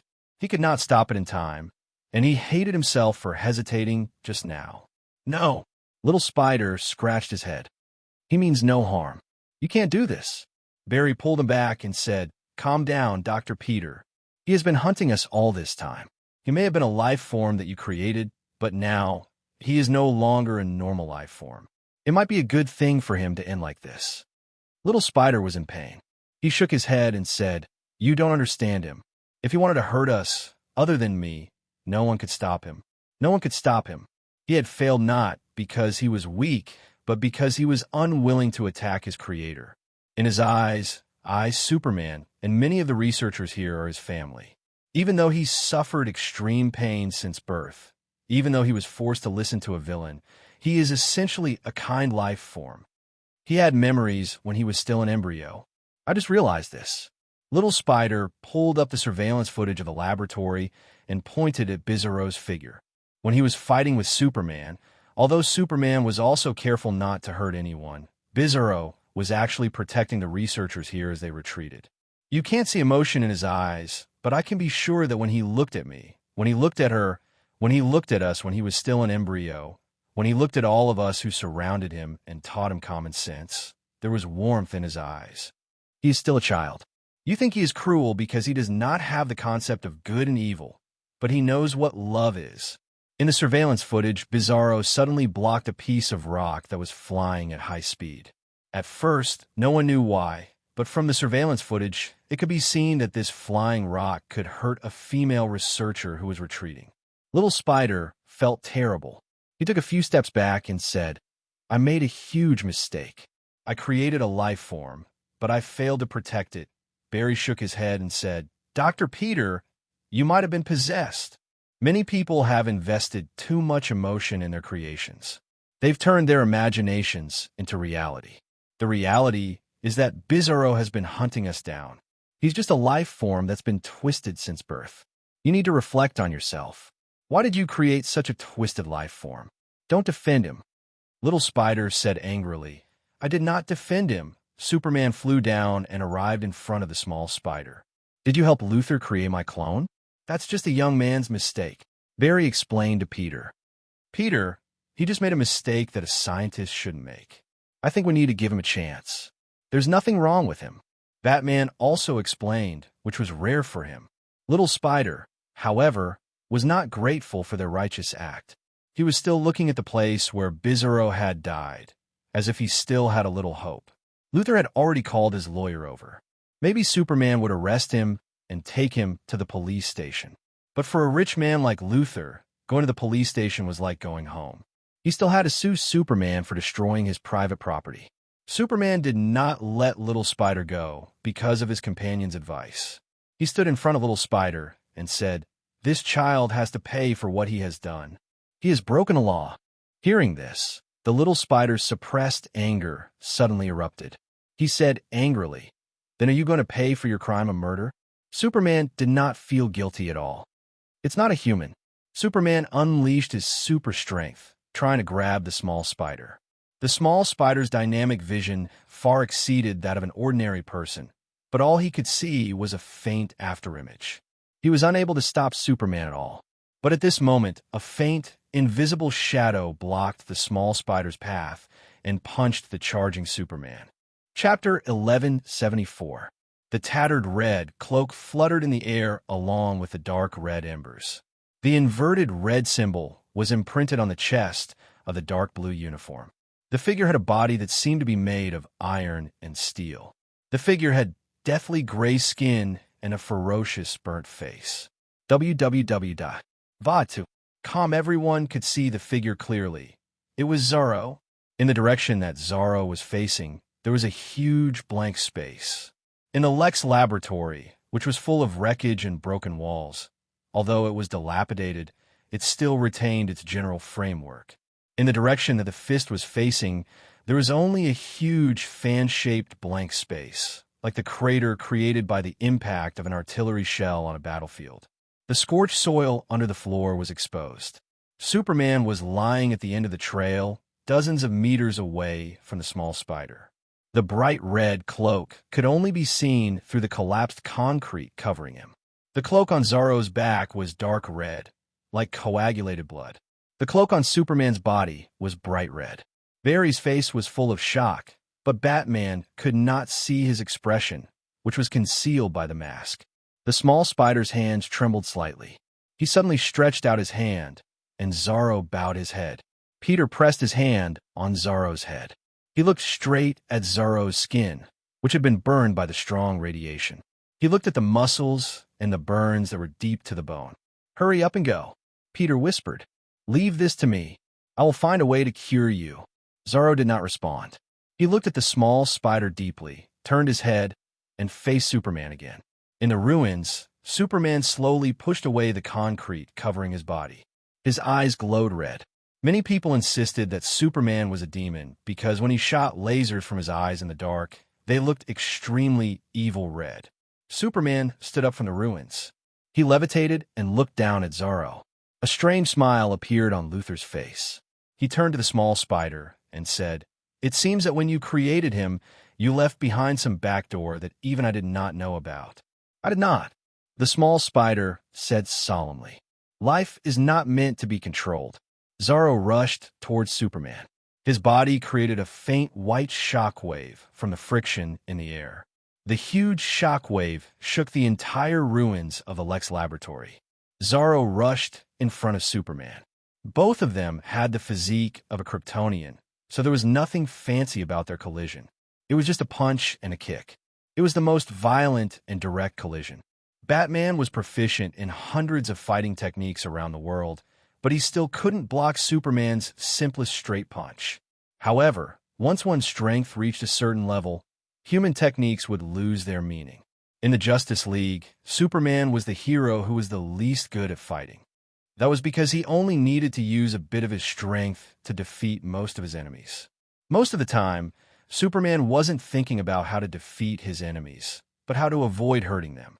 Otherwise, wouldn't it be awkward if he used his strength and the ordinary criminal in front of him was annihilated? Superman didn't want to learn human fighting techniques, but Zorro didn't have the time to learn them. Although he looked ferocious, he was still a 2-day-old baby. His personality was still in the stage of ignorance. Other than protecting his mother, he didn't even know what good and evil were. He was a baby with great strength. The battle between him and Superman seemed to be played on 10 times the speed. Most people's optic nerves couldn't capture such a fast scene. Superman's fists landed on Zorro's body, sometimes injuring him. However, these small wounds healed quickly. The next attack of the same strength couldn't even break his skin. Superman loosened the restraints on his body bit by bit. Once again, he used the high-energy laser from his eyes. This time, the high-intensity laser only scratched Zorro's skin. The torn skin revealed a complex structure, which was the mechanism of carbon-based materials. Even a carbon-based body that had evolved to the extreme would have its weaknesses. However, Superman could sense that Zorro was rapidly becoming stronger. His combat instincts were in his attributes, and his body was evolving to become resistant to Superman's attacks. From a certain perspective, Superman's attacks were like a positive stimulus. After this monster was born, he would be able to develop and grow faster. Superman wasn't born to fight, but Zorro was. Now, Superman's all-out attack could only cause Zorro some flesh wounds. It definitely wouldn't be any worse than a normal person getting hit by a cat. And Superman's unparalleled strength was like a cat's paw in front of Zorro. This was the gene fragment of Superman's serum that the little spider had added on his own initiative. Superman's serum was the result of the evolution of the super soldier's serum through the Day Destroyer virus. Superman's serum didn't completely retain the rapid learning ability of the Day Destroyer virus, which evolved to adapt to the opponent's abilities and counter the opponent's methods. But it still retained a part of its learning ability and evolution ability. The little spider had only added some fragments of Superman's serum to make up for the lack of Superman's complete genes.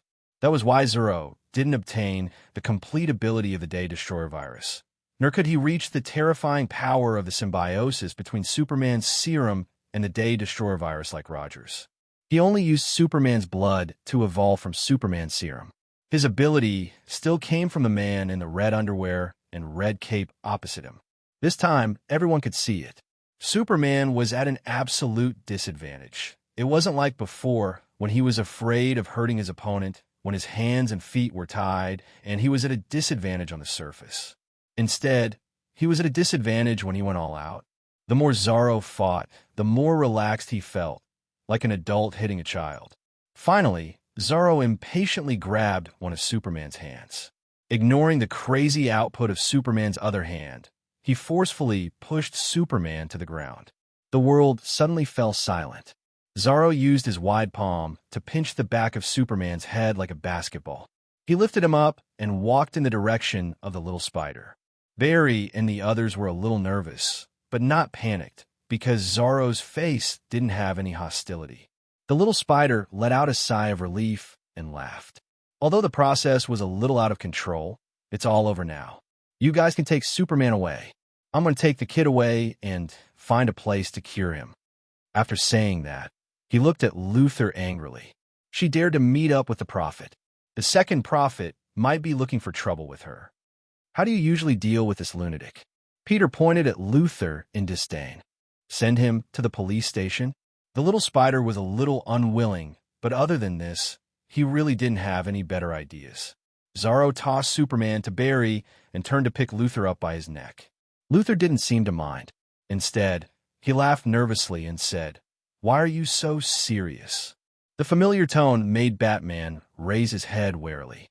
Luther hung from Zorro's hand and said in a carefree tone, as if he was swinging on a swing. He swung from side to side and said in a low voice, "Don't look at me like that. I'm not the clown. I'm just a little like him. The clown is trying to prove to me that other people are the same as him. All it takes is a bad day, and anyone can become the clown. Really, all it takes is a little push. We'll fall, and we'll be smashed to pieces. Do you know? There's something in the clown's body. You can call it the clown virus. Killing him will get infected with this virus. Don't look at me like that. I didn't kill him, but the person who killed him used me. You think I'm a schemer, a lunatic, an uncontrollable bomb. No, I'm just a pitiful, manipulated, helpless clown. When he killed him, I was too close. So I became the clown. Now he's also too close." A strange smile that Batman was familiar with appeared on Luther's face. Luther took his own hand and made a cut across his neck. Then he mouthed bang. Then, right before Batman's eyes, Luther exploded into a cloud of blood mist. Everything happened so suddenly that everyone was stunned. "Those who can't kill me will only make me weirder, and those who can kill me will become me." This sentence appeared in Batman's mind for no reason. He realized, but after Luther exploded into a cloud of blood mist, the high-purity Dionysian gene in his body had already seeped into Zorro's body.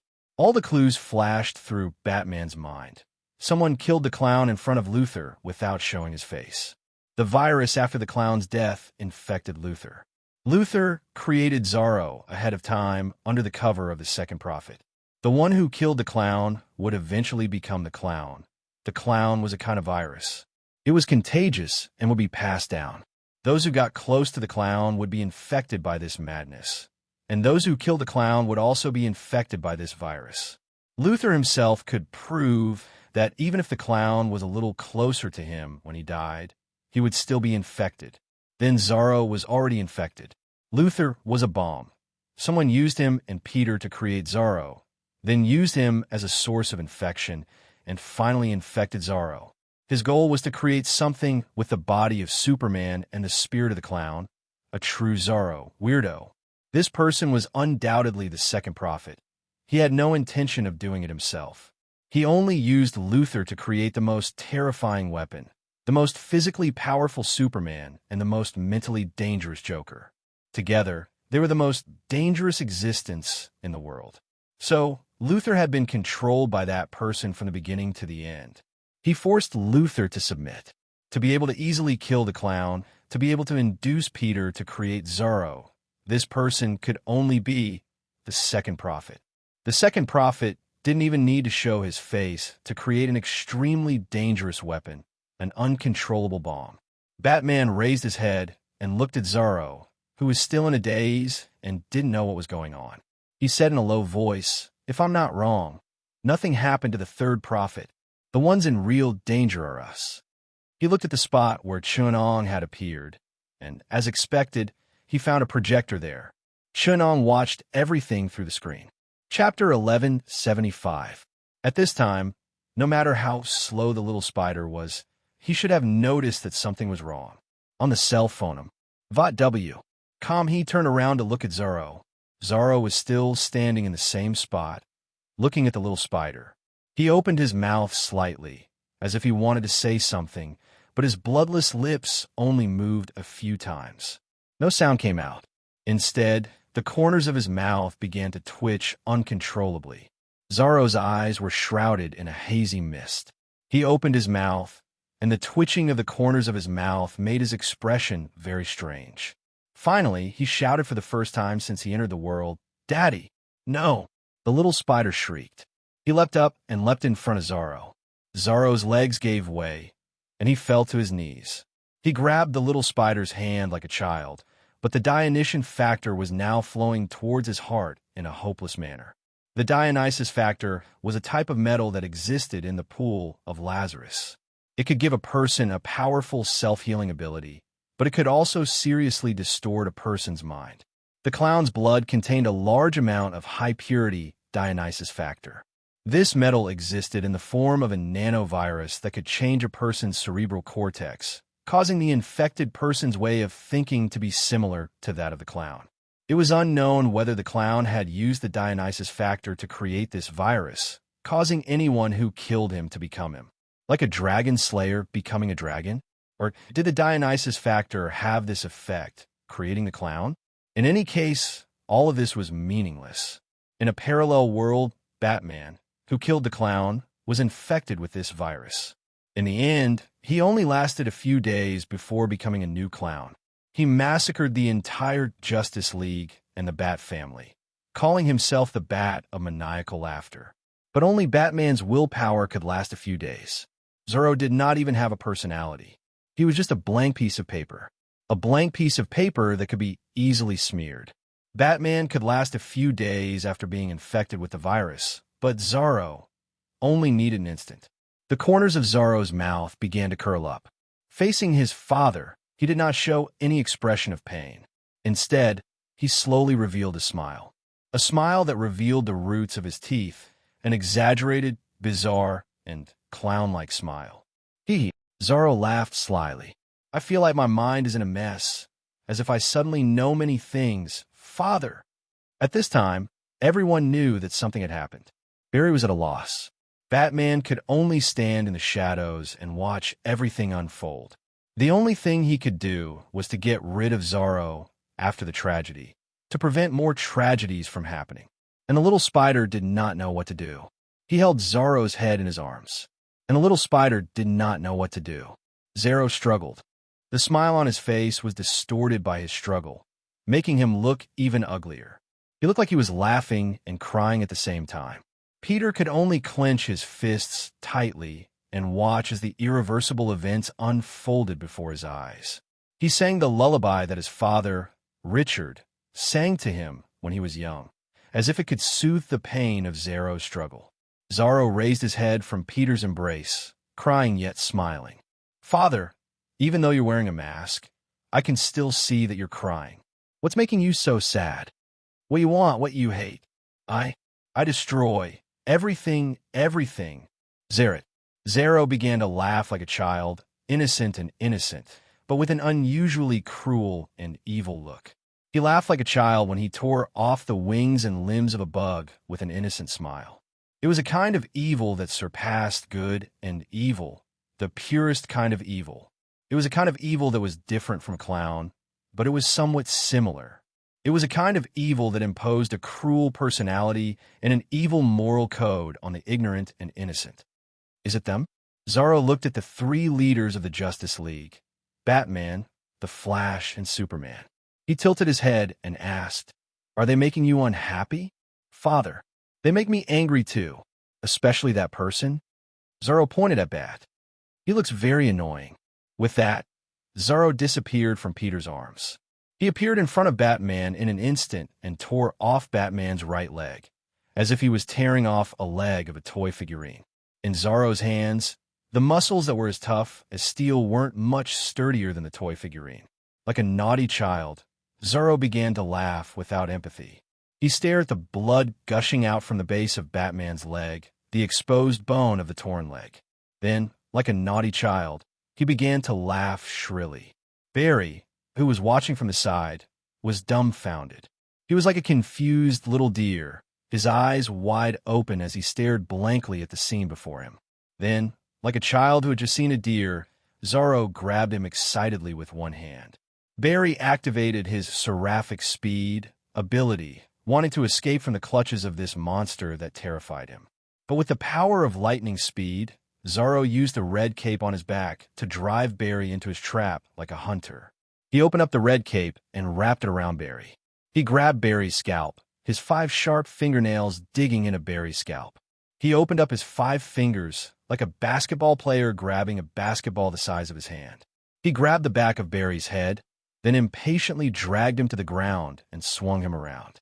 Before Superman could get up, Zero dragged Barry over to Superman. He said in a low voice, "Hey, look me in the eyes." When Superman raised his head, Zorro's eyes shot out rays of extreme cold. Then, faster than anyone could react, he dug out Superman's frozen eyeballs. 2 beautiful brown eyes were caught in Zorro's hand like glass balls. Zorro's face revealed a sincere smile. He turned his head and said seriously to Peter, "How about I kill all the people who make Father unhappy?" The little spider was scared out of his wits.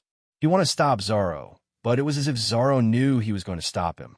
Zorro was 1 step ahead of him, laughing loudly and shrilly. He dragged Barry and Clark into the sky above the metropolis. He laughed shrilly like a bear in an amusement park. He threw Clark into the sky and let out an ear-piercing scream that destroyed Superman's other senses. He made Barry scream as he flew around Superman. The screams of his teammate infuriated Superman.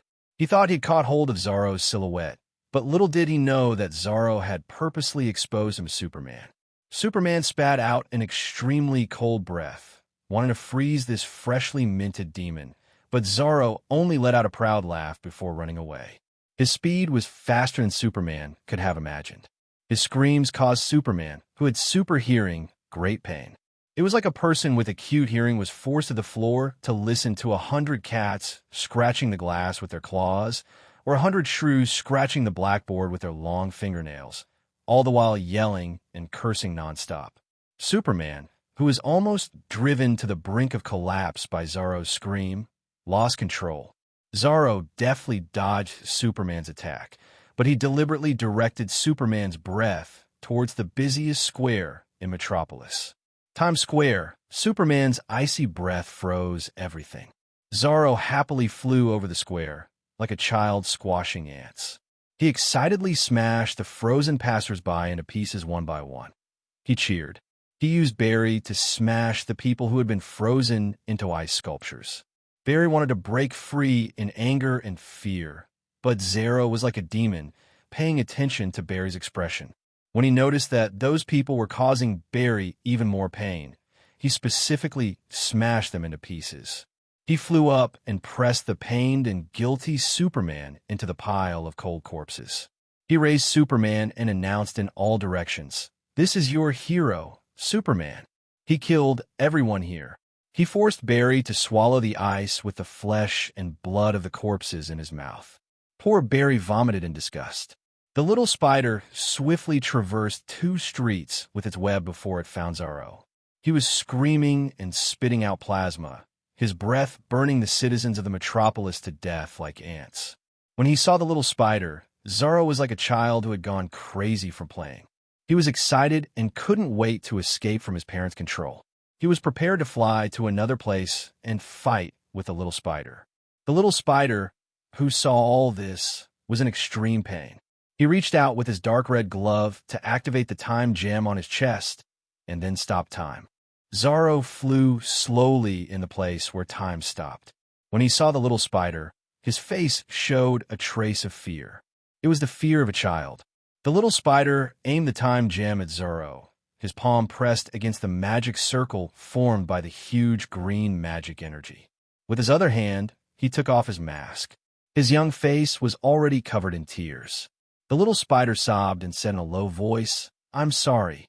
The time magic circle slowly turned, and everything in Metropolis that Zorro had destroyed began to flow in reverse. The dead were resurrected. The buildings that had been destroyed by the high-temperature plasma breath were restored. The collapsed buildings were erected, and the heavily injured Barry began to recover. Step by step, they returned to Lex's laboratory. Superman's eyes lit up again, and Batman's leg was reattached. Everything returned to normal, and the strange smile on Zorro's face slowly faded, revealing his previous ignorance and weariness. He looked at the little spider, but the little spider was already crying bitterly. He still could not precisely control the flow of time. When he had treated Batman, he had sent him back to a few days ago. Zorro had been an embryo 2 days ago and had not existed before that. When he used the time gem, he knew that reversing the flow of time in Metropolis and tracing back Batman's state was many times more complicated. In such a complicated project, to accurately determine Zorro's state of time was impossible. As expected, after Zorro had returned to normal, the little spider was already desperately trying to control the eye of Agamotto. But he was still powerless and could only watch helplessly as Zorro's state rapidly reversed. Very quickly, his body returned to a powerful gamma ray, and Zorro once again became an embryo, floating in midair. Then it was the state of an unseen zygote. Then it was some meaningless DNA fragments. He had already turned to dust and disappeared from the timeline. The little spider knelt on the ground weakly, one hand clutching the time gem, the other hand wearing a dark red glove, drooping weakly to the ground. He cried bitterly. Chun-Ong watched everything calmly from behind the screen. He was completely indifferent to Zorro's destruction, and he was not angry at the fact that his plan had been foiled, because his plan was to force the little spider to use the time gem to destroy Zorro. I am an emotionless mastermind. Chapter 1176. Just as Chun-Ong wished, the small spider used the eye of Agamotto. The Lex lab was restored by the small spider, and they returned to the lab. The surroundings were untouched, as if nothing had happened. However, the small spider stared at the door of the radiation lab. Someone would never appear again. Luther, who had been resurrected, slumped to the side, and there was a dejected expression on his face. Batman picked up Luther, and he asked through gritted teeth, "What is origin?" A glimmer of light returned to Luther's eyes. Being toyed with by Chun-Ong had dealt a heavy blow to his confidence. He said in a dry voice, "Origin is Dr. Reed." "What?" The small spider stood up. "Origin has nothing to do with Project Bizarro?" "Yes." Luther looked disheartened. After being assassinated and resurrected, he hated the second prophet to the core. With a mocking smile on his face, he looked at the small spider and said, "The Bizarro plan was used by me to deal with Superman. It has nothing to do with the committee." A few years ago, just before the incident at the Central City's cutting-edge lab, the committee gathered all the members and informed us of a very critical incident. Dr. Reed had gone missing. Dr. Reed's research was related to the survival of the first prophet. Luther said he seemed to have discovered something in his research, so he wanted to escape from our control. After the committee confirmed that Dr. Reed would no longer work for us, they made a decision to make him disappear. "Wait a minute," Barry gasped. "What does this have to do with the cutting-edge lab in the Central City?" The cutting-edge lab in the Central City is an important research facility for the committee. At the time, it was conducting research on a parallel world, so the committee decided to find another Dr. Reed from the parallel world and have him continue his research. "The Dr. Reed from our world cannot appear again," Luther said honestly. "So, what did the Dr. Reed that you wanted to get rid of discover?" Batman asked in a low voice. Luther looked confused. "I don't know. I need to return to the headquarters to remember." "So you decided to get rid of Dr. Reed and find another Dr. Reed from the parallel world." Superman frowned. "The experiment at the cutting-edge lab in the Central City was a success. You found a second Dr. Reed. So what was that big explosion about?" "The particle furnace overloaded," Luther said casually. "Even if the experiment was a success, there could be all kinds of accidents, right? At the time, we did summon a second Dr. Reed from the parallel world, but the moment he crossed the boundary of the universe, he needed too much energy and the particle furnace was under too much pressure, causing it to explode. After we found Origin, another committee member erased his memory and made him think that he was this world's Reed," Luther continued. Seeing the heroes' gloomy faces, he laughed. "I know what you're going to say. Hypocritical committee, right? It seems that we, the committee members, are all conspirators hiding in the dark side of the world, and the World Security Council is not to protect the world, but to achieve some kind of dark and unknown conspiracy, right? What if I tell you that the decision on Reed is not made by us committee members, but by the three prophets?" Luther laughed. "Yes, according to the judgment of all the prophets, Dr. Reed's actions had endangered the safety of this world. The prophets believed that his actions would cause the world to slide into the abyss. After the judgment of the three prophets, the committee made the decision to make him disappear. At the same time, to prevent the parallel Dr. Reed from having the same problem, we erased his memory. The small spider refused to believe it. The third prophet is on our side. If Reed is the origin and the judgment of the three prophets was made, why didn't she tell us? She doesn't know. Luther answered. He laughed. You have no idea how many times the committee has saved the world. The three prophets monitor the entire world. Once there is a factor that threatens the world, they will sense it, make a judgment, inform the committee, and the committee will solve it. We have determined that the kid who developed superpowers from the Central City experiment. Yes, it's you, Barry. The prophets have observed that if your speed breaks through the time barrier and disrupts the normal timeline, it will endanger the entire universe, causing a crisis called the flashpoint, where the entire universe will be overturned and rebooted. The prophets once considered whether to eliminate this unknown risk in advance, but later, the three prophets thought that the crisis you caused was not inevitable, so they rejected this proposal. They submitted a report to the committee, and one of the committee members set up a mental hint for you. Under any circumstances, if you want to run too fast, surpass the speed of light, and return to the past, your body will overheat and endanger your life. But there is still a minority report that erases you, which is kept in the headquarters. Once the committee thinks that you have broken through the limit and started to move towards the flashpoint, then we will use this report to erase you. And you, the son of Krypton, the committee discovered you when you came to Earth in a spaceship. At that time, the third prophet had not yet been born. At that time, the third prophet was a psychic known as Professor. His lower body was paralyzed, and he could only move around in a wheelchair. At that time, the prophets predicted that this world would attract the attention of many powerful enemies because of your birth, but the prophets did not want to kill you because you were not a decisive factor in the crisis. You see the World Security Council as an unreasonable organization that will eliminate any danger as soon as it discovers it, and you see us as madmen who eliminate all threats.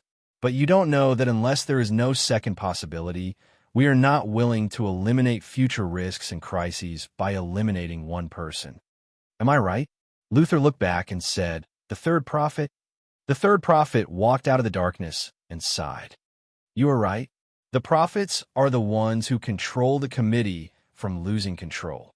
I thought that the three-prophet system was perfect because we never go to extremes. Every decision must have an antagonist who thinks on the opposite side, and every decision must have an opposing report. I thought the prophets had no selfishness or secrets.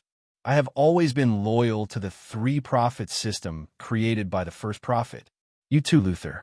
The third prophet knew first. But we have already felt that the crisis is approaching, Luther sighed.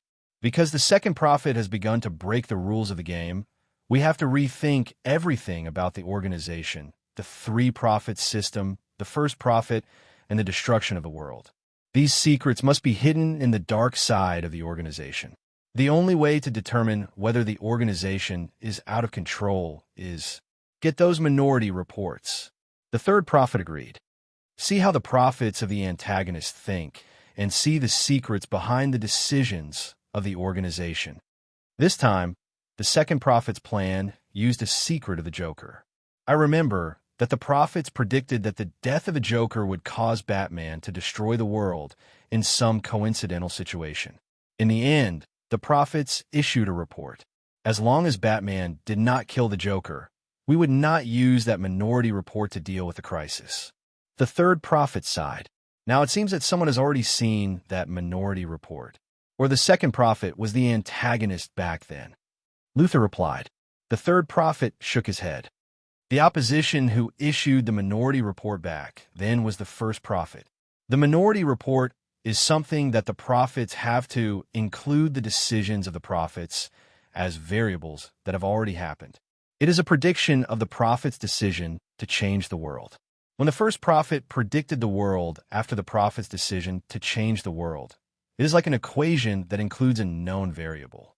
Then, as a part of the known variable, we can't predict the world after the minority report is issued, because in that future, the minority report is a variable in a Schrödinger state. We can all predict the world before the minority report is known, but we can't predict the world after the minority report is read, because we can't grasp the variable of the minority report. It is also a prophet's prophecy, and it has uncertainty. That's why the prophet can only predict that timeline after the minority's report has been read.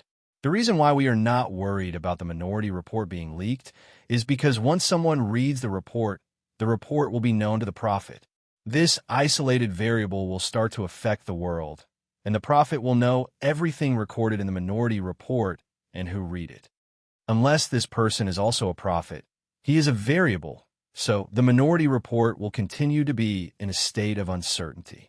The third prophet finally revealed another unknown secret of the three-prophet system. The minority report was not only another possibility outside of the prophet's prediction. It was not only a prophecy of the prophet as an opponent, but also a prophecy of the opponent. The prophecy after the three prophets made a decision and changed the world. If we take the small spider as an example, the three-prophet system predicted that the small spider would destroy the world. A prophet as an opponent first predicted that the small spider would not destroy the world. After the three-prophet system made a decision and began to hunt down the small spider, the prophet as an opponent had to bring the decision of the three prophets into the prophecy again. In other words, he predicted that the world would be changed because of the prophecy of the three prophets. At this time, he came to the conclusion that because the three prophets predicted that the small spider would destroy the world, the small spider did not destroy the world.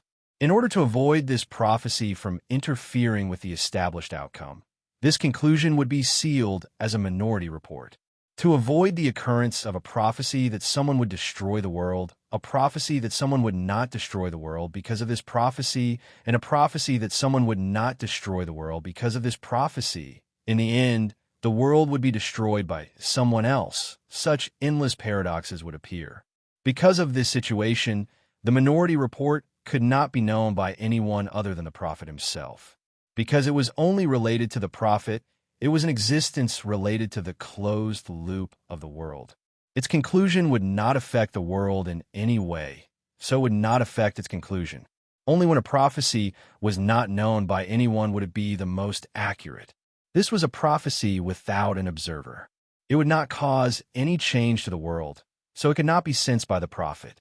Once it was sensed by an observer, it would appear in the world and be sensed by the prophet. In other words, the prophet would be able to sense the prophecy of the minority report. The world would once again enter the paradoxes of continuous prophecy. Unless the observer of the minority report was also a prophet, it would be like a number in a black box. When it was taken out of the black box, all the observers would know the number. But if the number was related to an unknown, then even if it was taken out of the black box, it would still be unknown. This was the three rules of the minority report. The minority report could not be sensed. Once it was sensed, it would be discarded and considered as a report submitted by a known prophet. Once the minority report was sensed, it would be sensed by the prophet, unless it was sensed by another prophet. The minority report would only be activated after the existing report could not be carried out. In summary, the prophet predicted what would destroy the world, and the committee would form a decision based on the prophecy, with a prophet as the opposition. The prophet began to prophesy how the committee would change the world after the action, and the prophecy would be sealed as a minority report. Once the committee found out that their actions could not change the fact that the world would be destroyed. Chapter 1177. The neon lights flashed outside the window. No one knew that just a few hours ago, this place had suffered a devastating blow. This city had been on the brink of disaster, but it had managed to avoid it and survive. The metropolis was still bustling and lively. Compared to Gotham, this was truly a modern open city.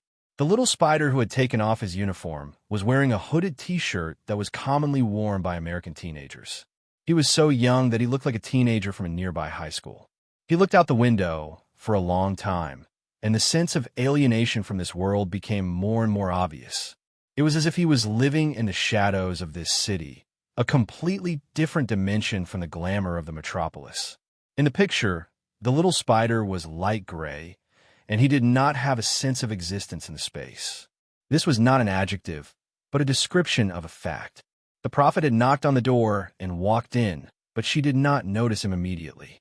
The prophet sat before the little spider and said, "I suddenly could not see you. I might have gone somewhere else." The little spider changed the topic. "The clothes you picked for me fit me very well. That is because I am very familiar with you, including your size." The prophet smiled ambiguously and went with the flow to lie on the little spider's single bed. She looked at him teasingly and said, "Guess which timeline, which future, I have not tasted you again?" She gave the little spider a very suggestive look. The little spider was so scared that he stuttered, I did not. Wait, you did not come to me to talk about this, did you?" The prophet sighed and gave up on teasing the innocent little spider. She sat up on the bed. "Just now, you disappeared from the timeline. In that instant, all the future about you disappeared. I cannot see you. It was like I had suddenly arrived outside of time."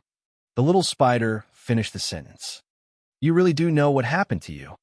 The prophet said seriously, "Peter, you should have told me. This is just a necessary price." The little spider sat down and said, "Don't tell me you also think there is no price to pay for using a divine artifact that can reverse everything? When you break the order of time, time will also bite you. I interfered with the laws of time, so I was naturally rejected by the laws of time until I was banished out of time. This gem, the Eye of Agamotto, originally belonged to a mage. He was my comrade. When we fought side by side against the invaders, you used a divine artifact to reverse time and saved a destroyed city.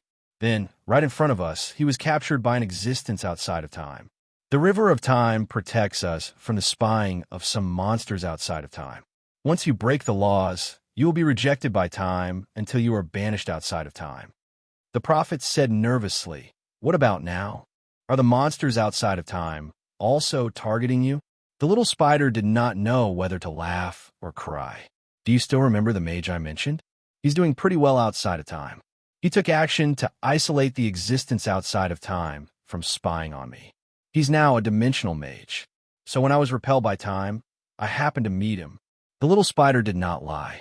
After using the Eye of Agamotto and reversing the time of the entire metropolis, he found that there was a problem with himself.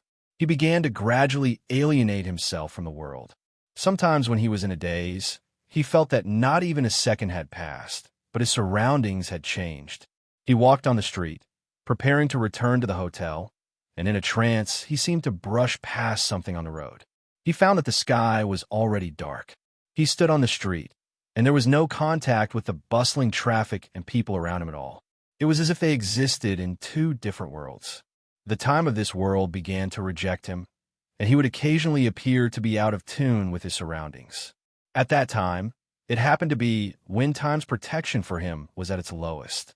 Peter thought that he would be captured by the existence outside of time, just like when he saw Strange disappear on the battlefield with his own eyes. But when he was most strongly rejected by time and felt that he had disappeared in this time, he suddenly felt someone standing in front of him and looking at him, as if the two of them were separated by a rough glass window. He could only vaguely make out a rough outline, and he could not see the nose or the eyes clearly. But he could still hear that person speaking. "Peter, I'm strange. Don't worry about me. I'm doing quite well outside of time. The natives here are very warm. In general, I'm doing quite well. I've already become a representative of a small, simple dimension. Perhaps I could be considered a third-rate dimensional lord. This has given me some power, and I can protect you from being captured by some dimensional lord who has a grudge with me. I can only tell you some things when the barrier between you and me is at its weakest. First, be careful of Chun-Ong. Pay attention to him. He's the hand behind everything. Believe me, he's hidden deeper than you think, and the truth behind him is also more terrifying than you think. Because of some unspeakable reasons, I can't tell you these things in detail.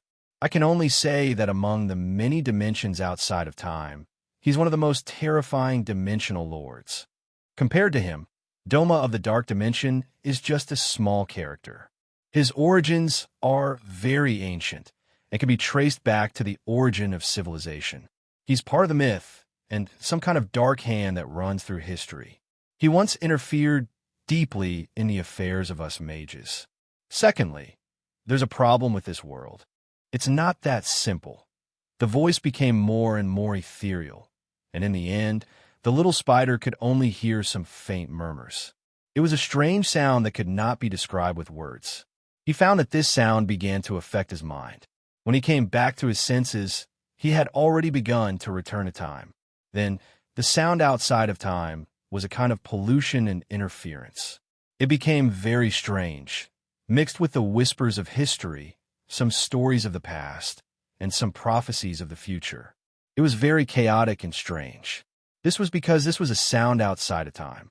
After entering time, it was tainted with some light and shadow and information of history and the future, becoming distorted and unreal. In the end, Peter had no choice but to use the time gem to continue staying outside of time. Only then did he hear strange final instructions. Pursue the truth, but don't be confused or hurt by the truth. Reed is the key. You have to work closely with him. Finally, find your ally. Other than Chenong, anyone in this world is worthy of trust and cooperation. This world is closely related to our world. The familiar people and things you see are all real. Finally, I wish you good luck. Spider Mage, learn more magic. As a supreme mage, you're using technological means to use the Eye of Agamotto. It's really too much. Don't be afraid of making mistakes, because everything can be redeemed. And this world has nothing to lose. What did he tell you? The prophet looked at the little spider's brown eyes and asked. The little spider lied and said, he asked me to learn magic, learn how to use the Eye of Agamotto to save him. The prophet breathed a sigh of relief and said, you can't trust him so easily, because he may not be the mage you know. This may be a monster outside of time, using his image to lure you into their trap, or it may be that the mage himself is no longer trustworthy. You don't know what happened after he was banished to time. Anything is possible. The second prophet said, a scholar who has been away for 3 days should be looked at in a new light. It means that a person who is away for 3 days may undergo a shocking change. You have to dig out your own understanding of him from your eyes, wash it, and look at him again. It means that a person who is away for 3 days cannot be trusted. I'll be careful. The little spider changed the topic and said, right, do you know anyone who is proficient in magic? Chapter 1178. The law of the world should be like this. There's a cause, and there's an effect, an equivalent exchange. You reap what you sow. Mortals live within the rules. Their lives are limited within a framework. It is order, it is rules, it is common sense, it is limits. It is a kind of restraint, but it is also a kind of protection. In short, there's a rule in the heavens. What about us? We cheat. We despise the rules. We play with the laws of the universe. We make it give us karma. We reap without sowing. We look for loopholes. We trample on contracts. We are mages. Mages are the ones who trample on the rules. They are cheaters. Constantine lowered his head and lit a cigarette. He walked through the dark alley outside the bar. The weak light from the lighter cast a long shadow on his back. He took a deep puff and slowly exhaled a ring of smoke. Constantine stepped unsteadily on the puddles of filthy water as he staggered forward. A dark shadow appeared in front of him. He was leaning against the wall, right in front of Dottie's pet shop where Constantine lived. Constantine did not hesitate. Who the hell knew who would come looking for him? He had so many troubles that he did not want to deal with them. As mentioned before, the ways of the heavens are constant. Cheaters have to pay the price. Though no one knew the reason or the specific method, the price was inevitable. Constantine had long understood that from his 20 years of experience, which was why he gradually distanced himself from magic and relied on swindling to make a living. After all, he was a cheater who was targeted by the regulators. Mages could distort time and space, control other people's thoughts, and create life. There were no rules to them. That was magic. It made mages a very dangerous existence, to others and to themselves. The little spider greeted the dispirited man who was walking toward him. Hi, you are John Constantine? I was introduced to you by someone. She said you are very resourceful. Then did she ever say that I'm a scum? Constantine casually replied. Where did you meet her? Moonlight Rabbit Manor? Or Madame Cher's ranch? Tell her I have money and I will pay the bill. Or she could take a cut from your commission. Or has she already taken a cut? She did mention that to me, the little spider emphasized. The little spider emphasized, but it's not to the extent that you'll owe female workers service fees. Huh? Constantine laughed. The service fee for female workers. Let's just call it the escort fee. She suggested me to look for Shadow Contract, Shazan, Madame Xanadu, Sage Ouchie, Faust, Witch Dr. Fate. She knows all of these people, and they're all more reliable than you. But I still made up my mind the moment I heard your name. The little spider shrugged. Because he used your name. I think this proves that you're unusual. Every user of magic is different. Constantine sighed. But you didn't come here because of the advertisements. In fact, you're the kind of customer I hate the most. Customers who come here because of advertisements or acquaintances are just pitiful people who are pestered by unclean things. But for someone like you, if you're introduced by someone in uniform or someone in the industry, it's usually big trouble. And I don't want to get involved in that kind of trouble. The little spider was silent for a moment. He decided to use the method that the prophet had taught him before he left. The prophet did not want to meet this scumbag. He did not even want to breathe in the same city as him. So the little spider came to Constantine alone, who told him to stop walking when he heard that name. Chen Ong had used that name in his original world. The little spider knew that very well. Those people are also poor. The little spider was a little embarrassed, but he still followed the prophet's instructions and recited the words. And I, am rich. Constantine's eyes were bloodshot and lifeless, but they instantly lit up. He straightened himself and looked at the little spider solemnly. How rich! The little spider let go of himself and whispered like Batman, Being rich is my superpower. Constantine looked at the little spider, who was dressed like an ordinary student. He felt that the little spider's words were not convincing at all, but strangely, he could tell that it was the truth. It did not matter if he was rich or if the person behind him was rich. No, it was very important. Constantine was not a man who cared about money. It was just that money was more important than his life. Come in. Constantine pushed the door open. The little animals in the pet shop were startled. Some dogs started sniffing loudly. An old woman's voice came from the attic. Is that you? Constantine, I heard a noise downstairs. Constantine shouted, It's me, Mrs. Dottie. Why are you so late? But I'm relieved that you're back. Constantine led the little spider through the cage of the dead pet. He pushed open the door to the basement. The little spider glanced at the attic. He missed the familiar family atmosphere, but the little spider still reminded Constantine, You look like you get into trouble easily. Then you shouldn't live with ordinary people. People who cause me trouble are usually reasonable, Constantine said. Besides, I don't have the money to rent a single room. If you give me enough money this time, who wouldn't want to move out? The little spider could understand the helplessness of poverty. All animals can disrupt divination magic. Don't be fooled by their low energy, but they are very useful. As long as you know this, any ordinary thing can cause trouble for your opponent, Constantine explained. Does the ability of a prophet count? The little spider suddenly asked. Constantine suddenly turned around and stared at the little spider with a sharp gaze. A prophet. He used one hand to pull away the animal products hanging from the ceiling. There were dried bird and lizard corpses, processed skulls, and other random things. The basement was as messy as a shop for witchcraft supplies. There were all kinds of strange things from different civilizations. There was a specimen that looked like an octopus in the sink, an exaggerated mask of a native from Africa or the South Pacific, and a specimen of a two-headed gorilla. You mean the prophet? Constantine hinted.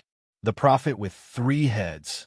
The little spider looked at Constantine's collection excitedly. He praised, You look very reliable. Even though I'm a sorcerer too, a sorcerer paragon, I don't know any magic, so the prophet asked me to give it a try. I don't teach magic. Constantine shook his head. 10 million USD. Chapter 1179. I want to learn magic. Constantine walked to the bookshelf behind the pile of junk. His fingers slid along the shelf for a while before he pulled out a book and flipped 2 pages on the old black parchment book. He asked the spider, "Do you have any foundation?" The spider knew nothing about magic. For example, some books on mysticism circulated among the commoners, like Solomon's 72 Keys. Constantine thought for a moment and decided to lower his requirements. After all, the little spider had already said that he did not know any magic. In that case, Constantine would lower his requirements to the level of a mysticism enthusiast. The spider blushed. "If you ask me about retroviruses or identity-composing enzymes, I can answer you, but these things, I've never heard of them. If you're talking about the basics of magic, I know the 2nd and 3rd versions of D&D, and I've played COC before. I have a level 80 Warlock account in World of Warcraft, and I've played magic cards before when I was a kid. I've read Tolkien's complete works and bought J.K. Rowling's new books, although I've only read the 5th Order of the Phoenix book. I've also watched King Arthur's new series. British gay. Huh, that's awesome." Constantine was completely stunned. If it were Chenong, he would have been praising the spider's solid magic foundation and started teaching the basics of arcane magic, magic words, spells, and magical animals. But Constantine, he was not a traveling magician. Constantine shook his head. No, not those. The necromancy books of ancient Egypt, hieroglyphs, and Christian theology, his words were a little confused. "All right, you have no foundation. You're a sorcerer?" "The Sorcerer Supreme." The spider nodded. "What game is the title of the Sorcerer Supreme?" Constantine nodded. "The Sorcerer Supreme is the leader of the Kamartaj sorcerers, and Kamartaj is..." The spider instinctively wanted to explain, but it suddenly realized that there was too much to explain, so it sighed. "The Sorcerer Supreme is the title of a great sorcerer from another world. He was originally my comrade, but my comrade was exiled from time because he abused the power of time. Before he left, he gave me the divine artifact passed down by the Sorcerer Supreme. I'm an ordinary person who does not know magic at all. And now, I need to use the power of a divine artifact, so I came to you to learn magic." Constantine snapped his fingers and pointed at the spider. "That's a very clear explanation." He took out his lighter and asked, "Mind if I smoke?" The little spider could only say that she did not mind. Constantine picked up the half-full bottle of whiskey from the bookshelf and took a sniff. He frowned as he thought about how long the bottle had been here. He poured a glass for himself and a glass for the little spider. "John, it's illegal for you to make me drink now." The little spider quickly waved his hand and refused. "John, it's illegal for you to make me drink now. So, you're learning magic just to use that divine artifact?" Constantine asked in a drunken manner. His blonde hair was messy, and his eyes were secretly observing the little spider, trying to find where the divine artifact was. The little spider reached out his left hand from his sleeve. He wore the glove of the crimson mechanical suit, and the glove held an oval pendant. The pendant seemed to be made of brass, consisting of a circular copper plate that looked like an iris and a pupil, and a crescent-shaped copper plate that extended to both sides to form the shape of an eye. The circular copper plate was the symbol of Master Kamartaj. It looked like the lines of latitude and longitude on a globe. The eye of Agamotto caught Constantine's attention as soon as he took it out. He reached his hand toward the eye of Agamotto, but his finger stopped a foot away from the divine artifact. He focused on examining the divine artifact and exclaimed, "A very powerful protection spell. This artifact is protected by some very powerful spells. Anyone who is not its owner will pay a terrible price if they try to take it away. Its core is an abnormally powerful magical artifact. The artifact's power is bound and used by a mage's incantation. This artifact is an extremely powerful magical artifact." Looks like what you said wasn't a lie. This style and the runes on it are very interesting. Constantine quickly took out a magnifying glass enchanted with a spell and carefully peeked at the outer defense of the eye of Agamotto. In a magic magnifying glass, countless complicated runic chains revolve around a green light that was emitting powerful energy. They used the energy of the light to forge a weapon using a magic circle. At the same time, they used the power of the powerful energy source to bind and protect the energy source itself. Constantine could only see the outer shell of the divine artifact. Its core was hidden very well, and it was hastily protected. This thing requires a specific magic system to use. The magic system it uses is different from what I've learned. It's very difficult for me to help you learn how to use it. Constantine looked up. He was a little confused. Didn't the magician who gave it to you leave behind an inheritance? The little spider scratched its head and said awkwardly, "He left magician Wong to help me, but I was separated from him." Constantine thought for a long time and carefully said, "So, you came from another magic world. I know a magician from the Maya world. He's the greatest hero in the history of the Maya world, a descendant of the master of the Dark Knight who was stranded on Earth. When he came of age, he was accidentally teleported to the Maya world and inherited the divine artifact of the master of the Dark Knight's family, the Nightblade. Are you in the same situation as him?" The little spider nodded. "Almost. Huh. Is the Maya world related to Middle-earth? Is there a Maya in the Maya world?" Constantine looked at it helplessly. "It's just a coincidence. Besides, Mira and Mayor are two different words. So, you don't know how to use this divine artifact?" Constantine said. "And you know nothing about magic?" The little spider nodded dumbly. Constantine was silent for a while. He pointed at the little spider and said, "Then bring it to me and let me have a look." The little spider said, "Oh," and placed the eye of Agamotto on the table so that Constantine could take a closer look. However, Constantine suddenly looked behind the little spider with a terrified expression and screamed, "How did you get in here? Who are you?" The little spider sensed that there was nothing behind him, but he still looked back because of Constantine's sincere expression. The next moment, when he turned around again, he had already been teleported to the streets of London. Facing the gloomy skies of London and the stench of urine wafting into his nostrils, the little spider stared blankly at his empty left hand. "Who am I?